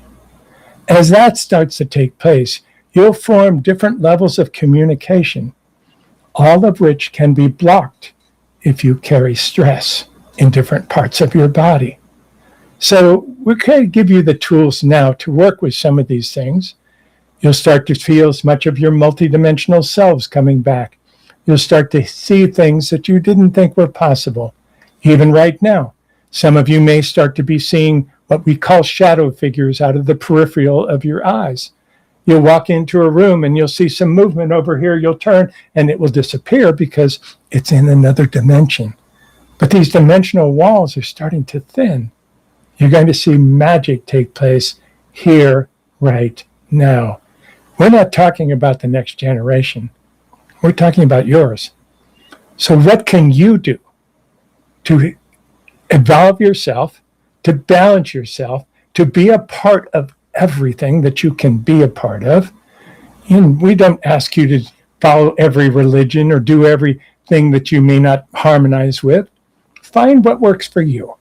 Follow it but certainly follow whatever you can with it. But also don't shut the door to everything else, because that causes the duality that keeps you locked in the third dimension, keeps you from evolving into a new way. So let us tell you this story. We call it the line in heaven. You see, we talk about Lemuria. We talk about Atlantis. And Atlantis came after Lemuria. Atlantis sank. The water's rising now. Isn't that interesting? But did it sink all at once? Did it sink overnight? No, they saw it coming. They knew it was happening, and they knew they couldn't do anything about it. It was already underway. So when Atlantis sank and millions died very quickly, afterwards, you as spirits stopped time. Now, time is an illusion anyway, but you stopped time and had a grand meeting of all the spirits that were ever involved here on Earth, whether it was Lemuria, whether it was Atlantis, whether it was other dimensional realities. But you see, you're a family. You're a grand family of humans. You've done this before in different places. We'll talk about that another time. But during this meeting, you all decided, because you make the decisions, you all decided that if you ever got humanity to a level where you could actually make that jump into the next level, because you were very close in Atlantis, that you would all jump in, that as many of the Atlanteans would jump in and incarnate, and all the Lemurians, anyone that had been there before, would come in and see if they can push humanity over the edge into the next level, into that higher vibration of what we call the fifth dimension. Well, it started to happen. And it was positive that this was moving in this direction. So suddenly Atlanteans started coming in. At first you called it the baby boom generation, but it continued and continued and continued. And many people came in. But an interesting thing happened before anyone came in. It was as if there was a long line in heaven, and the person at the front of the line turned around and looked at the person behind him. Now, when you're on the other side of the veil, you're not burdened with egos like you are here, so it's a little different. And that person looked at them and said, you know what? You have a better chance of making a difference here than I do. Why don't you take my spot and I'll move back? And a whole reshuffling of the line took place. And the highest vibration of humans were ready to come in. And here you are. You are those beings. You have made it. Yes, you don't remember it. You lose your memory in the veil every time you come in. You are the grand beings that came in to push this past the difficulties that you are now in. You can make a huge difference on this planet just by being you, by listening to your own spirit. Yes, you're going to listen to other things. You're going to educate yourself. You're going to do what you can to make a difference with other people. Sometimes just a smile makes a huge difference. What happens when you smile? You activate your vagus nerve. It sends out a signal. They smile too. And that is magic. And we'll tell you, this is the time to step forward, to make as many of these changes and differences as you can. Because you are grand beings, all of you. You made it here. The line shuffled. You are the highest vibration of beings that came back. Now, you won't remember it. And many of you are thinking, why am I here? I know I have contracts, but I want to see the small print. I don't remember signing this contract to play this game. But here you are, and you're magical. And we tell you, it can only be done by you. So we've talked about the tools. There's many other tools that you can use. We're sure you're going to find out more during this little episodes of gathering information. This is a magical way to do things. Share information openly, freely, and open up your hearts to take in as much as you can. You've come to make a difference. Your seat was reserved, and here you are. We are so happy to see you. And we know that humans and Earth are on an excellent path. Oh yes, don't turn on your television. Don't believe the YouTube. Don't believe the stuff you're reading right now. See the higher realm and reach for it. You're creator beings, and you will create what you love the most. Enjoy this journey, dear ones. Know that you are magicians. We'll leave you with one final piece. We'll ask you, as we always do, to treat each other with respect, nurture one another, and play well together. But we also wish to remind you that when you smile, you send out a vibration of your vagus nerve that is huge. It affects other people, even if they don't see you. And you must remember that on the other side of the veil, with what we call home and may call heaven, the reality is laughter is the language of angels. So we're going to leave you with a little laugh. Hee hee.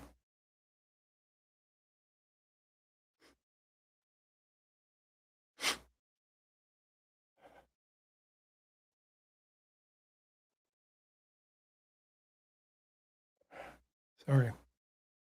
That was their attempt at a joke. I'm a little dingy afterwards, but I just wanted to thank everybody for being here today. You're watching this, it's making a difference. And Sandra, thank you so much for inviting me. This is a joy. Well, thank you, Steve, and thank you to the group of nines. I have to tell you, when you were talking about us being in line, I had tears. So did I. Very, very powerful. I appreciate it. It was a great transmission. I love the work. And for people who want to learn more about you and what you do, they can go to your website, steverother.org. Thank you so much. Thank you. Aspav, everybody.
Welcome back, everyone. That was a really colorful session with Sleep Author and a group of nines. Wow, it struck a chord with me for sure. Up next is nighttime nervous system care, creating a bedroom that calms. Sleep is one of the most powerful regulators of the nervous system, and the space we sleep in matters more than we often realize. In this session, Katherine Troyer shares simple, practical bedroom and nighttime adjustments that help the nervous system wind down, creating a calmer environment that supports deeper and more restorative sleep. Welcome, Katherine. My name is Katherine Troyer. I am the creator of Home Energetics, and we have been talking about how you can bring nervous system care into your home and into the environments that you are in every day. Today, I want to talk about a nighttime nervous system care and how it can help you create a calmer bedroom space or a nighttime space where you're spending most of your time. So your nervous system doesn't really just shut off at night, right? It transitions. And if that transition feels rushed, chaotic, or overstimulated, sleep becomes shallow, fragmented, and usually restless. I think we probably all know how that feels, right? I know I do. So tonight, we're not going to fix your sleep, but rather we're going to look at how we can create conditions for safety, because sleep is not something you force. It's really something that you allow, and that is ultimately allowed through the nervous system and the nervous system feeling safe at night. And I cannot tell you, in working with clients for the last 7 or 8 years, even before I got into feng shui and nervous system care, and I was just doing design and decorating and home staging, I cannot tell you guys how many times I would go to a new client's house. They'd show me around everywhere, and they would always show me their bedroom. And 9 out of 10 times, their bedroom was a disaster. It wasn't finished. It was just like this catch-all room. And every single thing I heard was, well, we've done all these other spaces, and we're even going to do this other space for a second time, but we haven't done anything to our bedroom because, nobody sees it but us.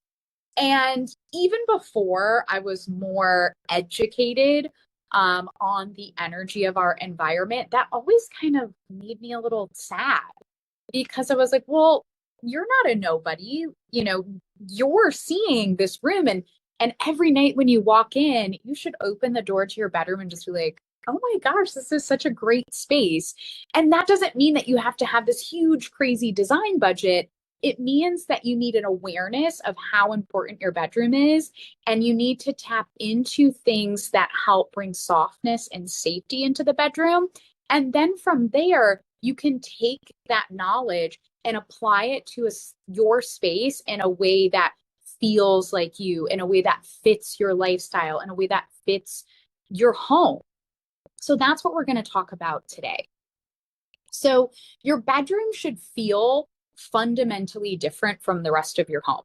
Not prettier or trendier, but quieter to your nervous system, safer. You should really just feel held as soon as you walk in the door. But again, like we've spoken about, many bedrooms are full of work energy, huge TV screens, lots of clutter, bright light, and unfinished emotional associations. And your body is going to read these at stay available, stay alert. Hey, we're not done yet. And if when you're trying to go to sleep, your nervous system and your body is saying, hey, we're not done yet, well, how do you think that impacts your sleep? Probably not great, right?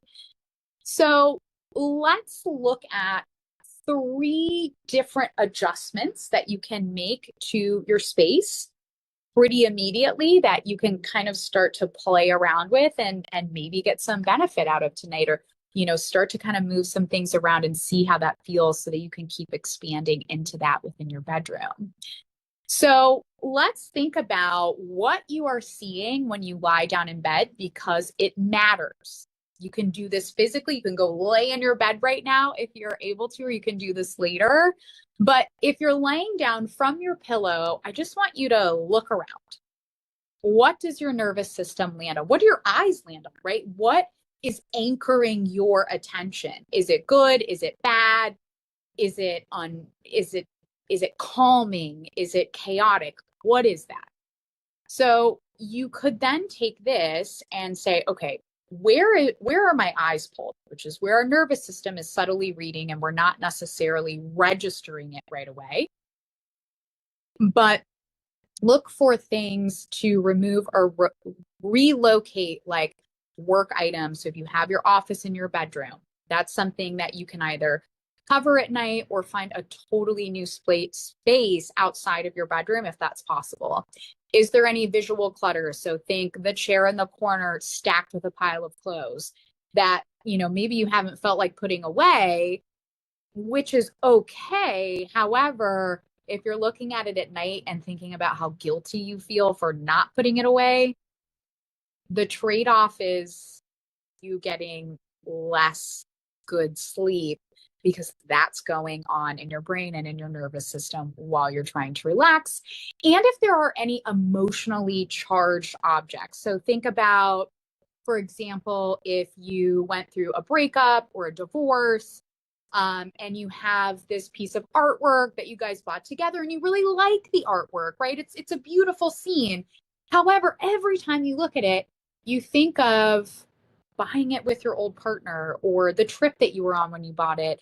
And that's dead energy. It needs to go because that's not part of your life anymore. It's not part of where you're going if that association is there. Now, if you have something, that's from an old home, but you don't have bad associations to it or that person, that's a totally different story. But think of anything you might have a bad memory or association with. That would be an emotionally charged object in a negative way. And we want to get that out of our space, especially the bedroom. Because really our eyes are portals, right, to our nervous system. So let's now think about, so we've looked around our space, right? We've identified places that we might be feeling off or unsettled or charged in a negative way. Now let's just move to the bed, because your bed and your body while in your bed should feel very anchored.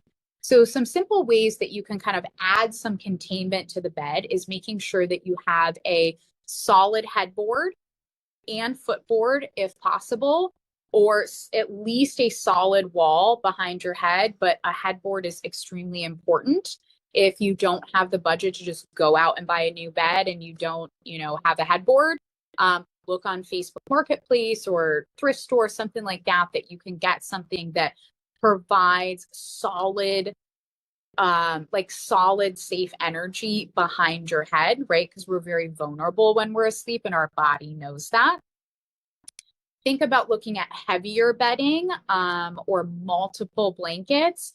A lot of times, especially if we have been through trauma in our lives, especially trauma at a young age, feeling safe kind of also needs to feel like being nested in your space, right? You need a weight. I know this is something that is very true for me. It's extremely hard for me to sleep with like just a sheet on, even if I'm really hot, because it feels unsafe to me, and having weight of something. And there are so many alternatives now. Like if you get really hot, you don't necessarily need, down bedding, right? Because that can make you really hot. But there are all different things that you can look at. So if you feel like you need some weight and that makes you feel better, you could even experiment with this, right?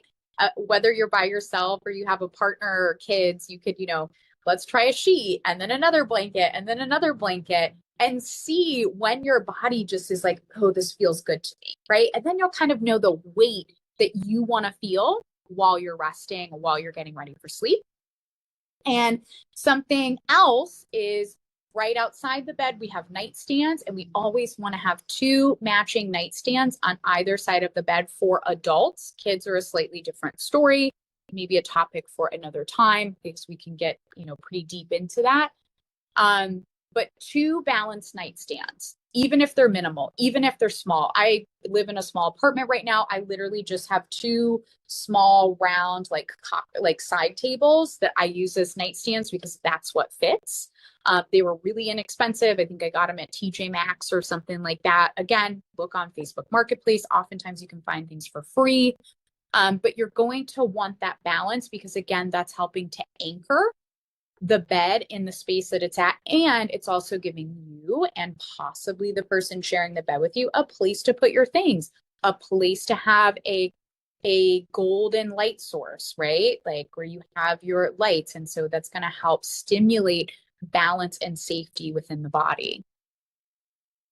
And the third thing I want to talk about is light as a signal. So bright overhead lighting at night is such a disruptor to the nervous system. Like think of like the big light. We don't want that at night unless we are like desperately trying to find something or get a task done, because it alerts and wakes up your nervous system and your body. And that's not what we want to do at night.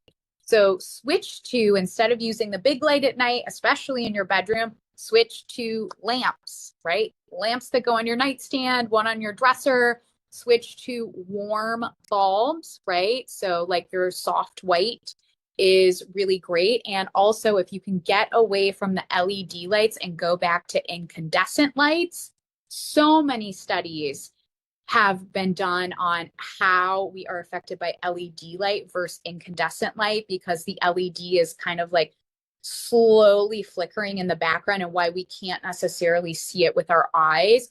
Our body and our nervous system actually picks up on that, and it causes disruption, right, to our body and to our circadian rhythm. So if you can switch back to incandescent bulbs, that would be amazing. Go for a soft white, because this isn't about task lighting. This isn't about seeing. This isn't about doing our makeup. This is about providing warm, golden, calm light that we're going to use at night to help settle ourselves down, right? Light is a instruction, okay? Dim light says, okay, it's safe to power down. It's safe to start settling. So before you go to sleep tonight, I want you to, lay in your bed, maybe place a hand on your chest, one on your lower belly, and just say quietly or think quietly to yourself, okay, this day is complete. Nothing else is required of me. It's safe to rest. Let your bedroom become the place where your nervous system practices letting go. I hope this was helpful for you guys. If you would like to learn more about your home's nervous system, visit my website, myhomeenergetics.com, or you can also follow me on TikTok and Instagram. It's just Katherine_Troyer.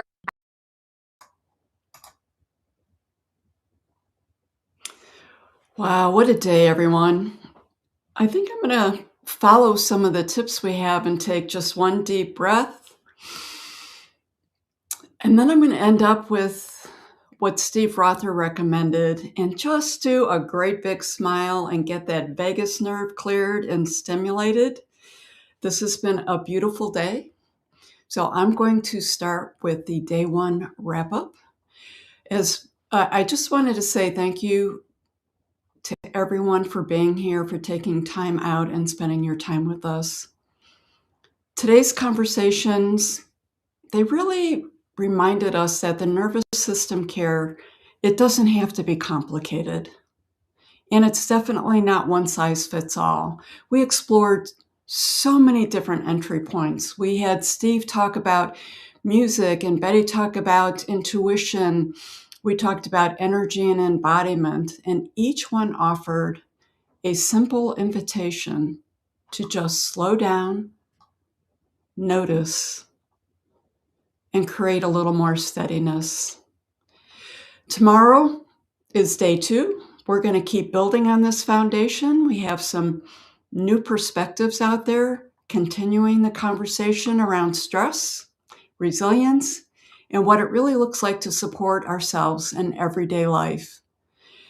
There's also a lot more coming. I'm really glad that you joined us today. Take care of yourself, and we'll see you tomorrow for day 2. And we are going to close with some of that beautiful music from Martyrs of Sound. Let that absorb into your nervous system.